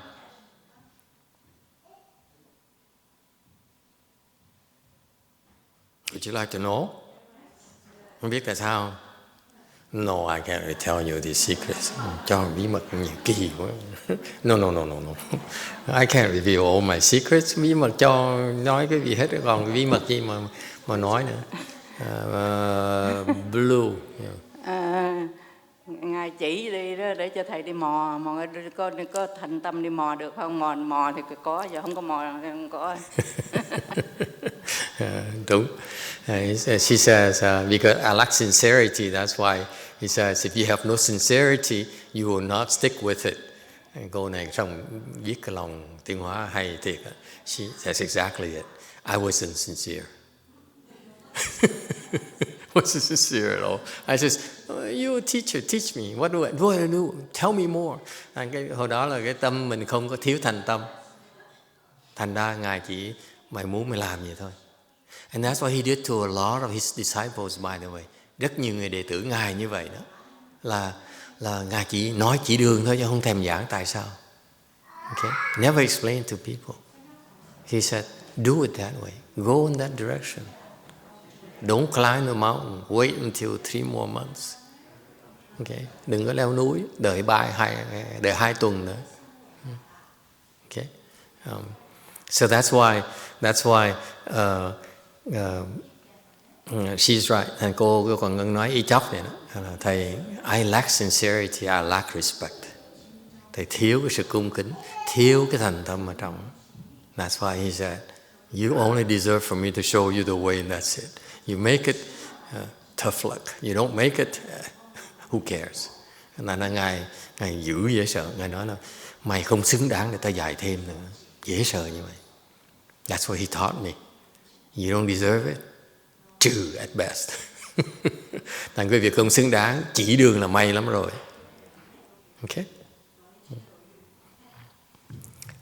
And what is it? That mind is Buddha. Tức tâm, tức Phật.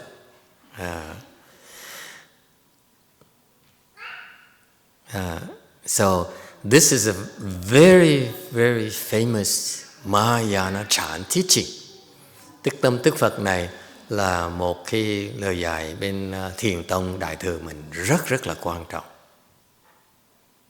Okay? And most people don't get it. Không ai hiểu được cái này. People can read all kinds of chant meditation materials. They will not they could not find instructions on the meaning of this.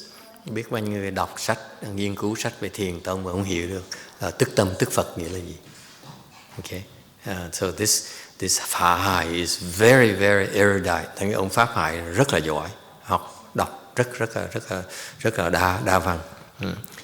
So, slide number 54, Sutra Text.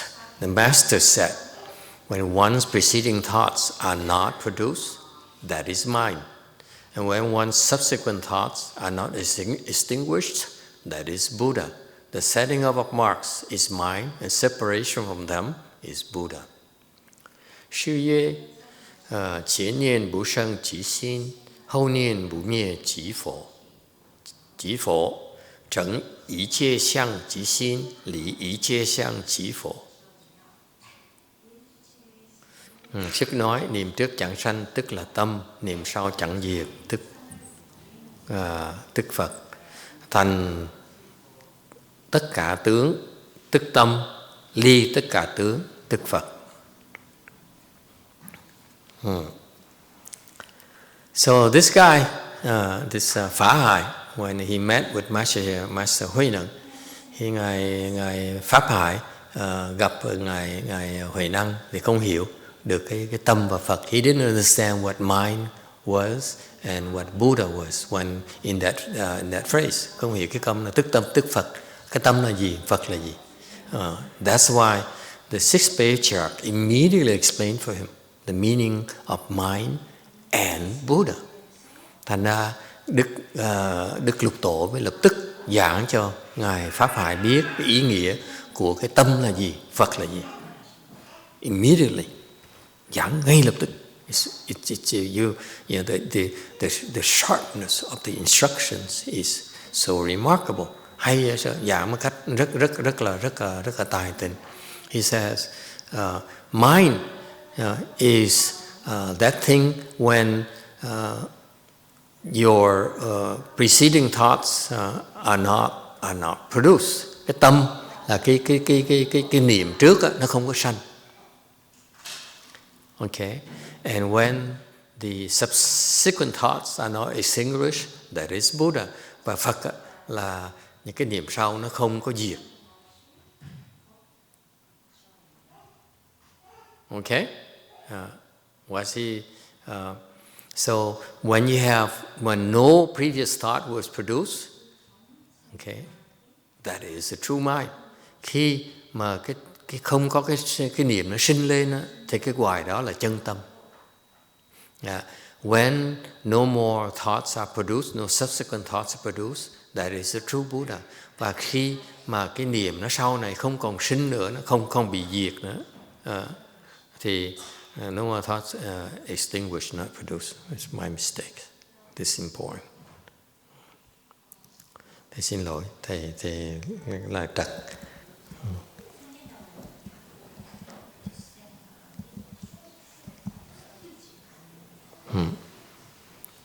The true Buddha.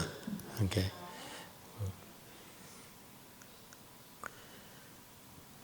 Thì nói là cái tâm mà nó không còn, cái cấp sau mà nó không diệt nữa, gọi là cái là Đức Phật.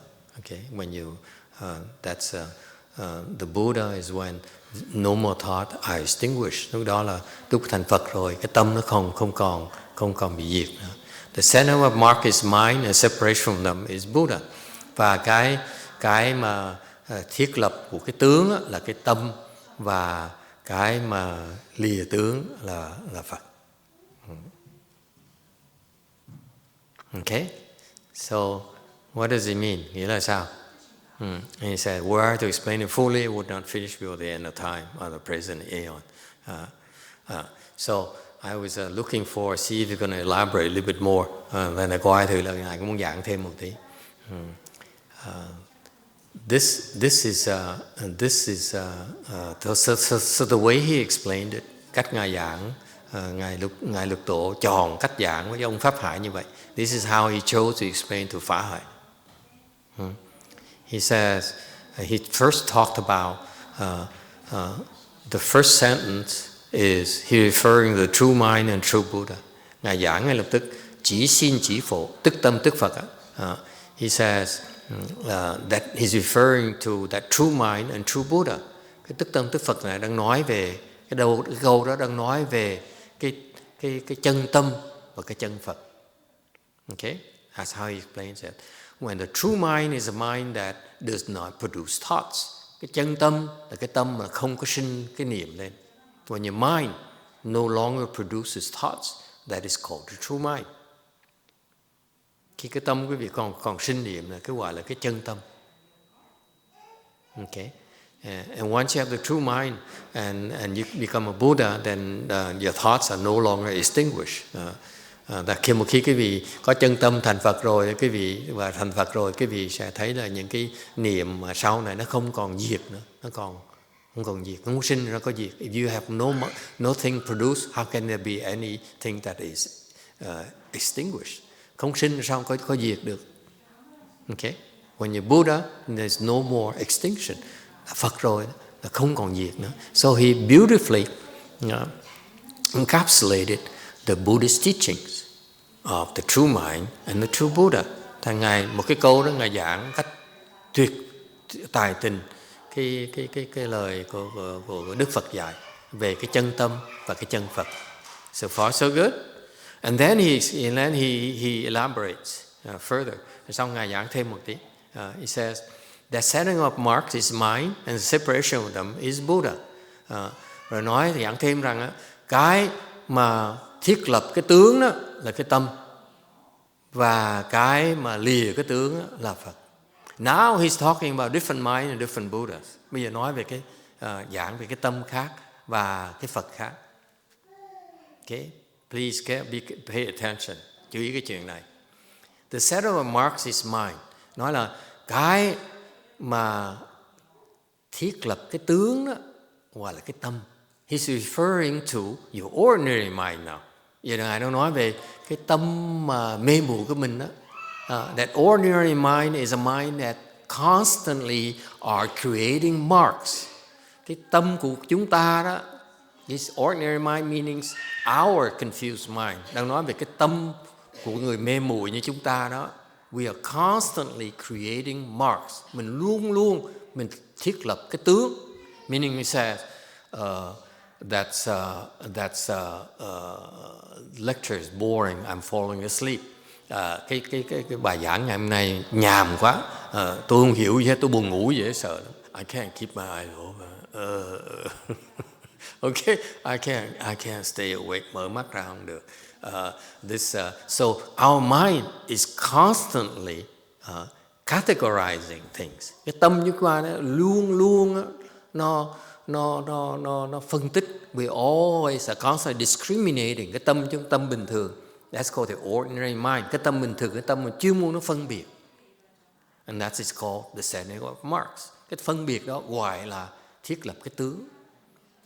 So you discriminate between short and tall. Mình phân biệt giữa cái cao, lùn và cao. Okay? Là cái tướng. So short and tall are marks. The marks of being tall and the marks of being short. Okay? You have tall men right there, short baby. Okay? Cái vị thấy không?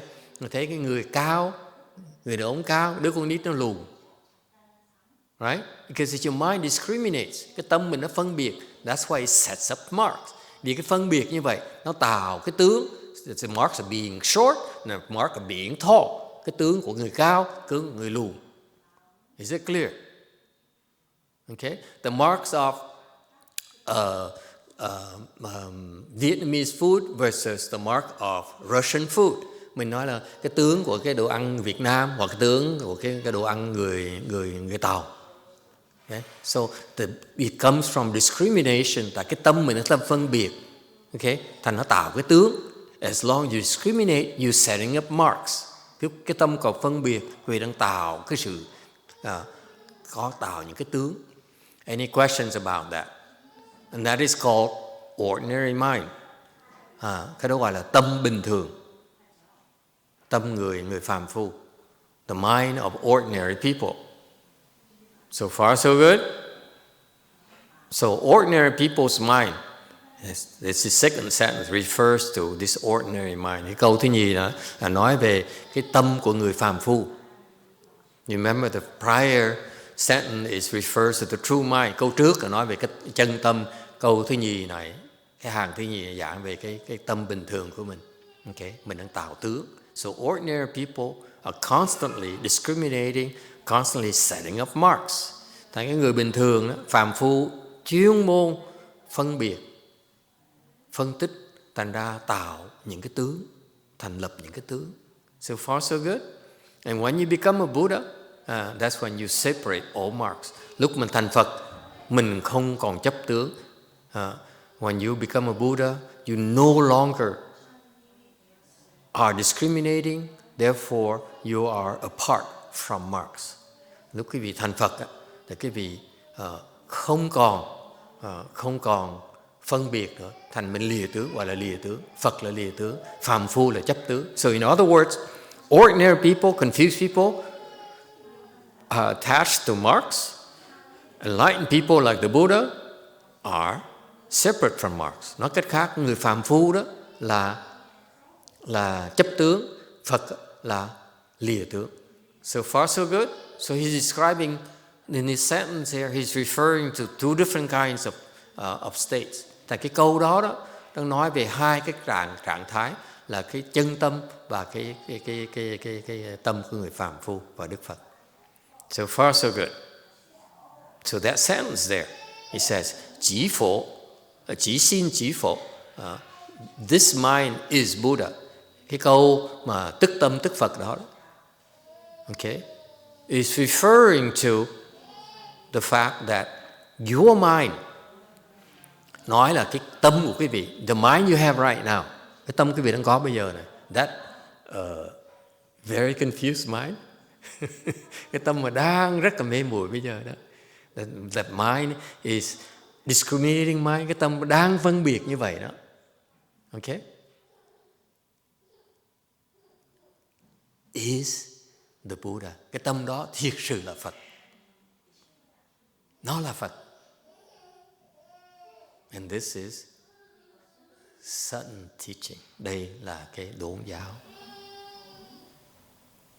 If you can see that your discriminating mind right now, okay,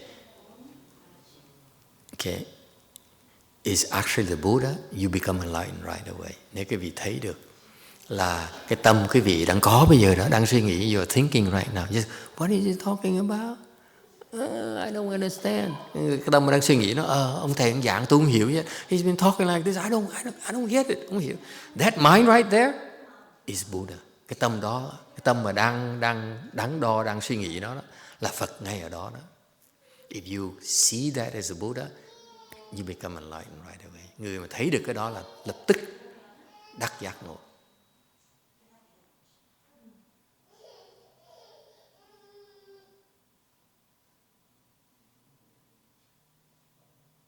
Very deathly silence here. Cái chỗ này bây giờ nó im thinh thích, không nghe được con ruồi, con muỗi nó bay luôn được nữa.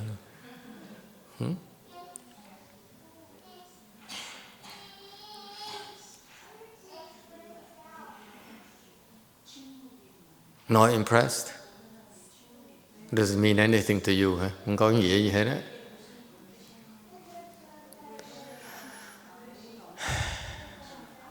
I give up. Bỏ cuộc. Yes, internet has a question. The true Buddha and Buddha, is it the same thing? Should it be Buddha instead of true Buddha? Yeah, the true Buddha, same thing. But he's referring to the truth. The first sentence he says, Ji Xin Ji Mai. He says, there's only one mind, it's called the Buddha mind. Okay? That's the first explanation. The first sentence. Tức tâm tức Phật, cái lời đầu tiên Ngài giảng, cái tâm đó là Phật, không có cái tâm nào khác. Okay? It's no other Buddha, it's no other mind. Okay? It actually, then he elaborates, actually, your mind right now, you don't know what the true mind is, but your mind right now is actually a Buddha too. You just don't know it, that's all. If you do know it, you become enlightened. That's sentence number 3 that I added. Thành ra cái tâm á, ngoài cái tâm đó, vậy Phật chỉ là một thôi.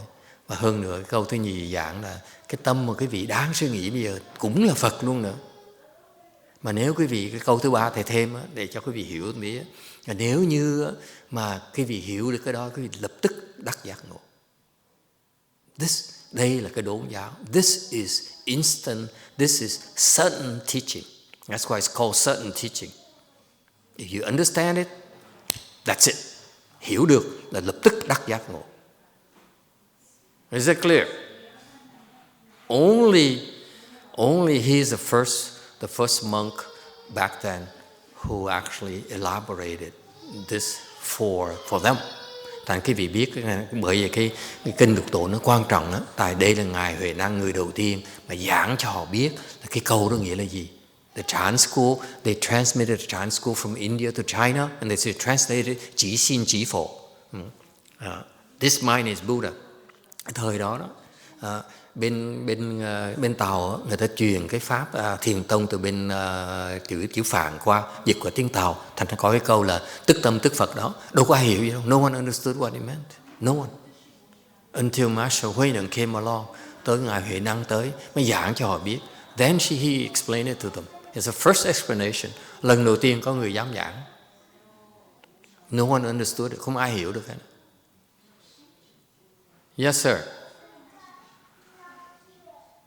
Green.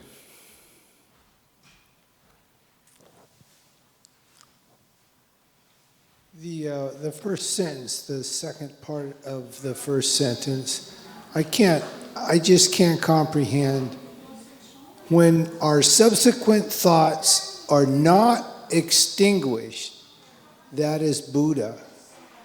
I thought we're supposed to have non-production of thoughts. And if your subsequent thoughts are not extinguished, therefore they are in existence. Are they not? No. The Buddha is no more thoughts. That's why it's no more extinctions.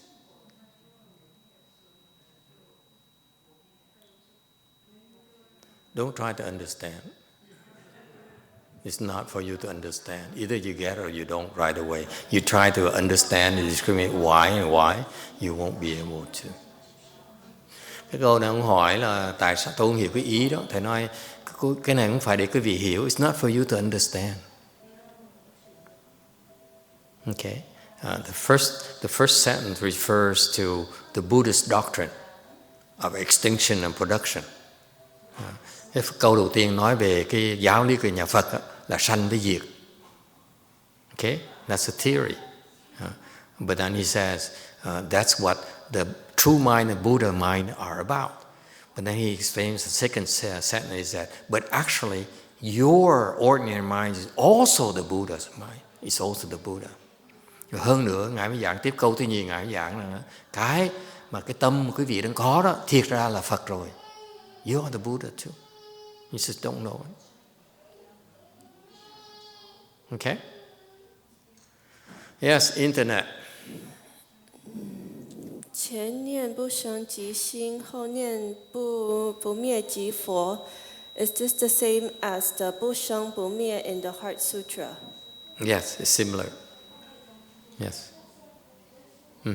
So that's why it's the true mind and the true Buddha. The Heart Sutra refers to that. Yes. Trong tâm kinh cũng vậy. All right. Yes. Master said if we can understand that our confused and thinking mind is the Buddha, yes, then we achieve Sun enlightenment at that moment. Yes. So is Master transmitting the Sun enlightenment Dharma to us? Which Master? Master YongHua. Oh, YongHua, Shenhua. Shenhua, yes, YongHua, no.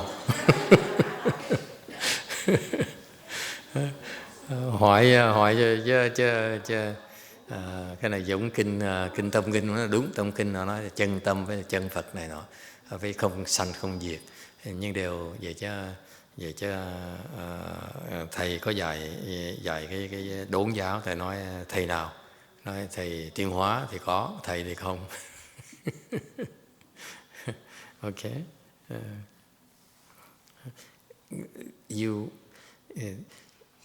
I hope someday you get to enjoy the 6th Patriarch's eloquence and elegance. Là ngày đó thì hy vọng quý vị thấy được cái biện tài của ngài Lục Tổ với lại cái tuyệt vời của ngài Lục Tổ. I came from a French culture. Thầy thêm học, I studied French when I was younger, when I was going to French high school. Thầy vào học trường Tây, and the French are known for they adore elegance. Người Pháp, văn hóa người Pháp ta thích cái chuộng cái what's elegant in Vietnamese, I have no clue. Elegance. So it's not just style, but also classy. Okay, là không phải riêng là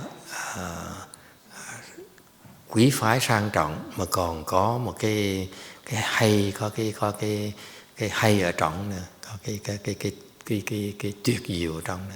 That's French right there. So, and I really appreciate how elegant his explanation is. And thầy thích cái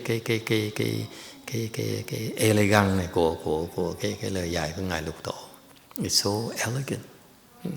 The eloquence is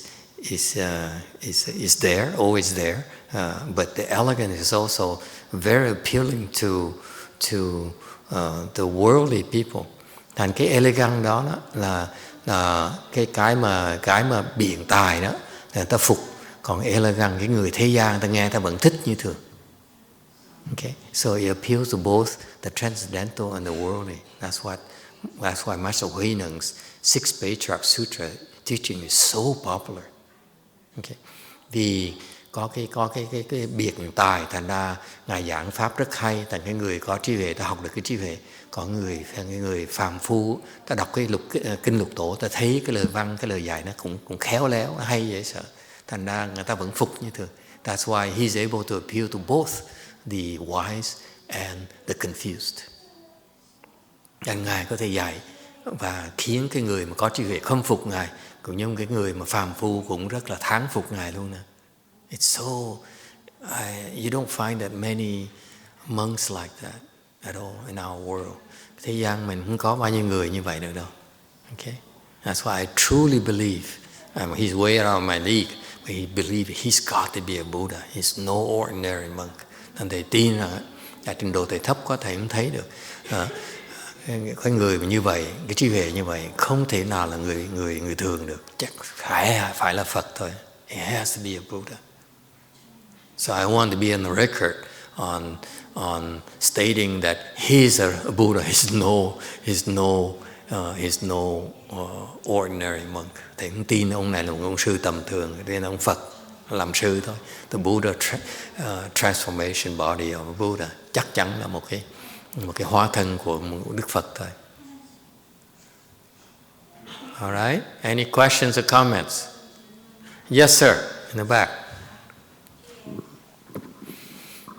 So that means that since he's saying the proceeding thoughts are not produced, so that basically means that person's already enlightened because there's no thoughts to be produced. That's correct. So, and then he says once the subsequent thoughts are not extinguished, that is Buddha. So basically he's saying that he received instructions or something like that, because he's already enlightened, so it doesn't matter. So the proceeding thoughts could be his like instructions from Buddha, I guess. Yeah, when you become a Buddha, you see that the subsequent thoughts are not extinguished. That's why we can't understand. We're not Buddha, so how do we know?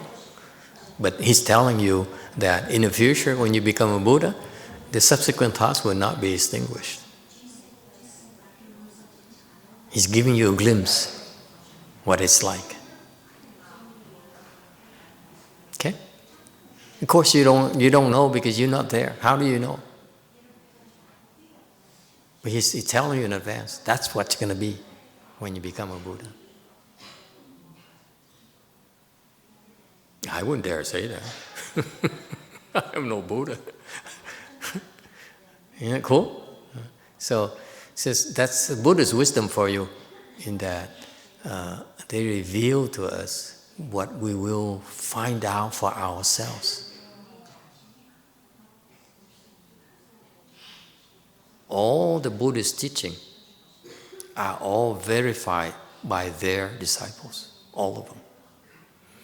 Thành ra cái hay ở chỗ này là Đức Phật giảng cho quý vị biết cái cảnh giới của Đức Phật mà mình không thể nào mình hiểu được.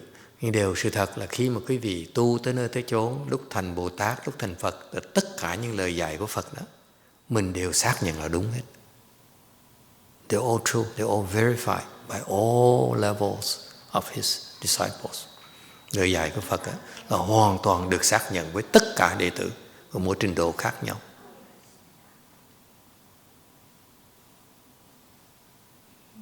Okay, so that's very different about the Buddhist teaching versus other religions. Đây là sự khác biệt giữa cái tôn giáo Phật giáo mình với những cái tôn giáo khác. Okay, Buddhist teachings, we tell you what it is. Phật giáo mình là dạy cái gì, cái cảnh giới là cái sự thật là gì, cái Phật là gì. What about your Buddha nature, about your true Buddha, about your true mind, cái Phật tánh cái gì, cái chân Phật cái gì, chân tâm cái gì. Okay, so we tell you about that, dạy cái gì cái đó trước cái đã. Okay, that's called literary wisdom. Cái đó gọi là văn huệ. Okay? We tell you about that ultimate reality. Dạy cái vị về cái sự thật của trong cái vũ trụ này. So far so good. Not imagination. I know people online, I remember this one comment, I believe in, so when you see the word I believe, I say, you can say, forget it. Okay? Có những người nghĩ là tôi tin như vậy. Khi quý vị nghe dùng cái chữ tôi tin là không còn sự, nó có sự mê muội ở trong. The Buddha never said, I believe. He said, it is like this. Đức Phật không bao giờ nói tôi tin như vậy. Okay? Đức Phật chỉ nói cái vũ trụ nó như vậy. He says, this is what the universe is like. That's it. That's called literary wisdom. Có đâu gọi là văn huệ. So far so good. That's very typical Mahayana teaching. Đây là cái cách dạy của Đại Thừa mình như vậy. We tell you about the reality of things. Dạy quý vị biết cái chân tướng của vũ trụ là gì. Okay? You need to hear that first. And then we show you how to verify it. Rồi xong rồi chúng tôi dạy quý vị cái phương pháp, cách để mà quý vị tự xác nhận lấy. That's Buddhism right there for you. Đó là sự khác biệt với Phật giáo của mình. The purpose is to help you find a way to verify for yourself. That's how we teach you Buddhism. Cái lý do chúng tôi dạy quý vị Phật giáo để giúp quý vị tìm cái cách để mà tự xác nhận thấy cái chuyện này. It's not, you need to verify. You don't need to say because Master YongHua says so, therefore it must be true. No. But the Buddha says so because it must be true. No, you will verify for yourself. Thành ra mình không phải là tin mù quáng nữa, mà thiệt sự là ai cũng có thể xác nhận được. Okay? Because there's that track record of countless living beings who verified it already. Tại vì biết bao nhiêu chúng sanh đã từng xác nhận như vậy rồi trong lịch sử của Phật giáo. In the history of Buddhism throughout the universe since beginningless time. Từ vô thủy bây giờ đó, dạy biết bao nhiêu người đã thành Phật rồi và đã từng xác nhận như rồi. We have countless Buddhas who verified already themselves. Có vô lượng vô biên Phật đã từng xác nhận rồi. And many more disciples who are along the way are also certifying it. Và cũng biết bao nhiêu vô lượng vô biên Phật tử đang từng cái trình độ khác nhau, đã từng xác nhận trình độ khác nhau luôn nữa. That's Buddhism for you. Đó không gọi là Phật giáo. Not some kind of intellectual thinking or personal beliefs. Cái này không phải là Phật giáo, mà không phải là cái loại trí thức, suy nghĩ trí thức, hoặc là một cái mù quáng, cái tin mê tín mù quáng một cái cá nhân. It's not superstitious belief of an individual. It's verifiable information. Mà Phật giáo mình là cái sự thật để quý vị tự xác nhận lấy.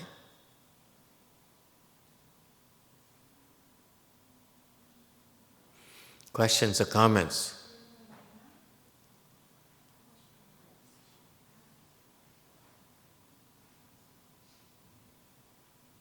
Hello there, anyone awake? I'm so emphatic and yet I find people falling asleep. Nói hết hơi luôn rồi, ai cũng mắt nhắm mắt mở. Oh my God, so hard teaching the Dharma, speaking the Dharma. Nói Pháp có những khổ thiệt á. 56, you have a few more minutes. Sutra Text. Were I to explain it fully, I would not finish before the end of the present aeon. Listen to my verse. 吾若据说，穷且不尽，丁无戒曰，记曰. Nếu ta nói cho đủ thì cùng kiếp cũng chẳng nói hết. Hãy nghe kệ này. And he says, 57. He says, you have a very inquisitive mind. Ngài nói rằng ta biết cái tâm của ngươi đó nó rất là tò mò tọc mạch, muốn hiểu cho được. You need to understand. That's why you're here. Tôi biết ông muốn hiểu, ông mới tới đây, ông tham phỏng ta. Okay. And if I were to try to please you and try to explain it to you, it's not enough time to explain to you. Nếu như mà cố gắng mà giảng cho ông hiểu vừa ý của ông thì không đủ thì giờ mà giảng cho ông. Why isn't there? Why can't I give all the details? Tại sao không thể nào cho tất cả những cái chi tiết? Why not?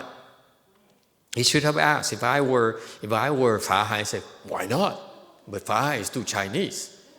Ông Pháp Hải hồi đó mà thầy ở đó, thầy hỏi bạch sư phụ tại sao vậy? Tại sao mà không cho hết tất cả vậy? But đề tài ông Pháp Hải là người Tàu. He's Chinese. He's too polite to ask that. Ông rất lịch sự, ông dám hỏi câu đó. But since you are Westerners, you are entitled to say, why not? Give me all the details. Thầy cho con tất cả những chi tiết đi. Why not? Yes, sir. Vietnamese monk, old monk. A Di Đà Phật. Thầy nếu mà tổ nói cho cái ngài Pháp Hải đó, thì cái đó là của tổ chứ không phải là của ngài Pháp Hải. Ngài Hải tự là thấy ra cái đó. He says something, then it's his, it's not Phá Hải. What else? But he said, well, keep on telling me. I want to know. Yes? Tức là cái thầy mới nói đó, cái tâm không sanh, cái tâm không diệt đó. Thì người ta chỉ đường nhưng mình tự nghiệm cái đó mình biết chứ. Cái nếu mà tổ nói ra thì của tổ chứ phải của ông đâu. No, you're not a teacher yet. That's why he says that. Ông này chưa phải là thầy, thành ra try to explain it to a intellectual like the Westerners, Western educated people. Try có cái giảng nghĩa cho mấy người mà có cái học vấn người Tây phương tự they always ask, tell me more, tell me more, tell me more. It's because the more you explain, the more they will ask for more details. So the 6th Patriarch is so smart, so wise. He says, I know as soon as I explain to you, I gave you 2 sentences, and let me cut you off right away. Thằng Ngài Lục Tổ rất là có trí huệ. Ngài lệ dễ sợ. Ngài nói, ta thảy mày 2 cái câu. I gave you 2 sentences. Stop! Don't ask me for more details. Ngài giảng 2 câu này, ngừng lại, không được hỏi. Tại không đủ thì giờ. And it's their very Chinese, polite Chinese way to say, if I tell you anything with your stupid mind, you ask for more things. Okay? And the more I tell you, the more stupid your questions will become. So that's why if a Westerner dares ask me the question, I will answer that. I cannot fully explain to you and cannot give you all the details because it only makes you more stupid.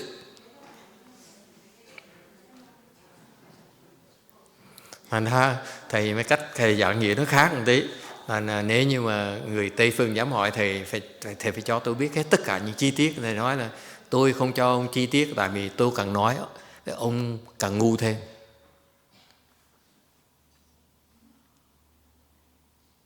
Người Tàu tôi lịch sự, ta nói tôi không đủ thì giờ để mà nói. All the Chinese teaching, they always say, all the Buddhist teaching translated from the Chinese, they all say, I don't have enough time to explain to you. No. It means for you, you're too stupid. The more I explain to you, the more stupid you become.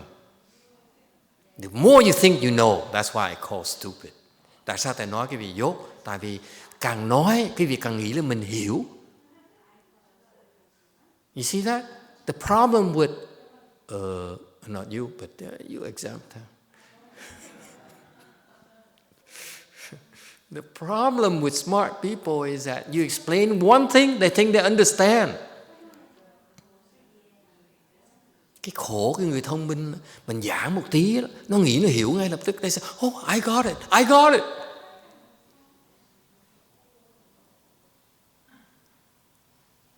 Yes or no? When you listen to something, oh, I like this, I like it. That's stupidity right there. Quý vị nghe không? Là lúc mình giảng pháp, khi mình nghe, cái này hay quá, cái này nhớ, cái đó là cái ngu của mình đó. That's your stupidity right there.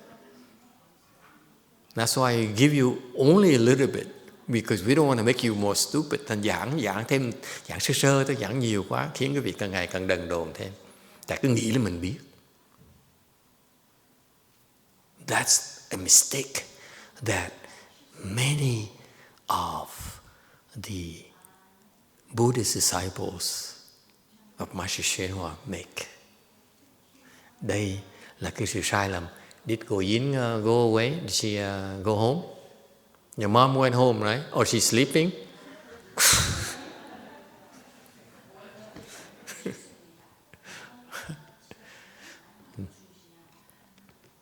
They think they know. They think they understand. Cái đó là cái sai lầm mà đệ tử Ngài Tiên Hóa đó. Tụi nó nghĩ nó biết.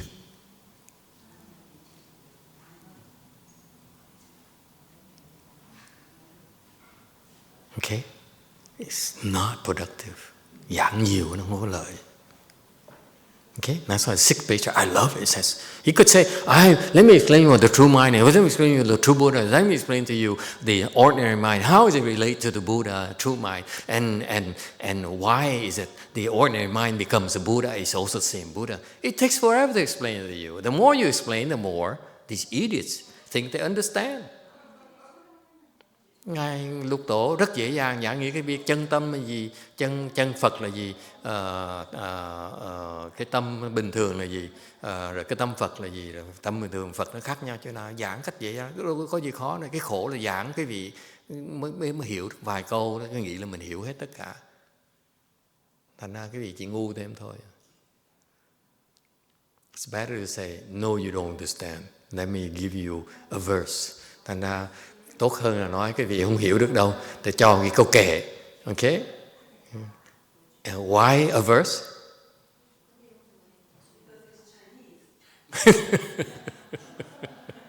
Tại sao câu kệ? Tại vì người Tàu. Yes, correct. I got to this part and said, where did he learn how to write verses? This illiterate person. Thầy hiện đọc cái phần này cùng khúc khích cười, tủm tỉm cười. Ông này là vô học mà sao mà biên thơ được, cứ biên thơ hoài. What kind of illiterate person what kind of verse can an illiterate person make?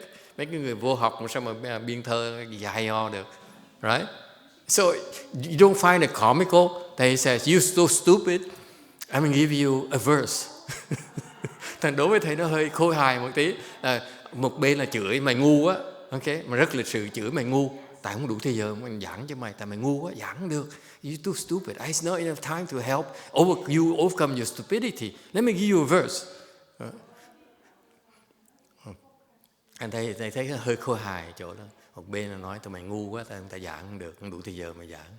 Bên kia nói là cái làm bài kệ cũng từ một người ngu. Yes.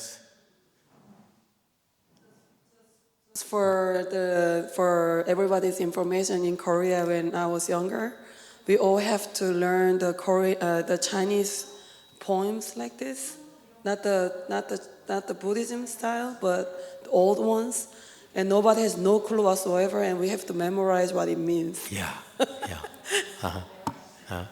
It's funny, and thank you for bringing it up, because I would help me emphasize the final point before we stop tonight. Tại vì thầy ý như thầy nói cái bài kệ như vậy. The verses are designed for you to ponder. Cái bài kệ đó, cái dùng của bài kệ đó, okay, để quý vị phải suy nghĩ nó. You need to ponder verses because they're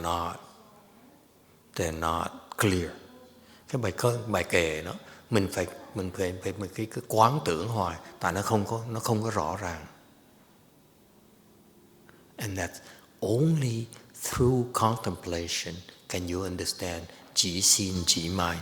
Thì cái cách duy nhất mà quý vị phải quán tưởng cái bài kệ mới hiểu được tức tâm tức Phật. Isn't that beautiful? Quý vị thấy nó hay dễ sợ. He said, "You stupid, I cannot explain to you. Let me show you how you can understand this. Contemplate my verse." Thành ra Ngài Lục Tổ dạy hay dễ sợ. Ngài nói đó, quý vị dốt quá đi, tôi giảng quý vị chỉ ngu thêm thôi. Thành ra đó, quý vị chỉ cần nhớ cái bài kệ này và quán tưởng bài kệ này, quý vị sẽ hiểu cái ý nghĩa của nó. It's gorgeous. The Chinese has a way of insulting them. It's so beautiful way of insulting their stupid Chinese people. Well, it's Chinese, okay? We are not the same. We are exempt from this. Thành ra rõ ràng ông tổ sư Tàu chửi người Tàu dốt một cách tài tình dễ sợ luôn, dạy người Tàu hay dễ sợ. Fascinating. Is there time for questions? Oh my God. Can we save it for next time? It's kind of late. Is that hot? Is that has somebody be answered right away? Or can we wait till another opportunity? One is related to what you just said. Okay, final question. What is the correct way to contemplate without trying to dissect it intellectually? I don't know.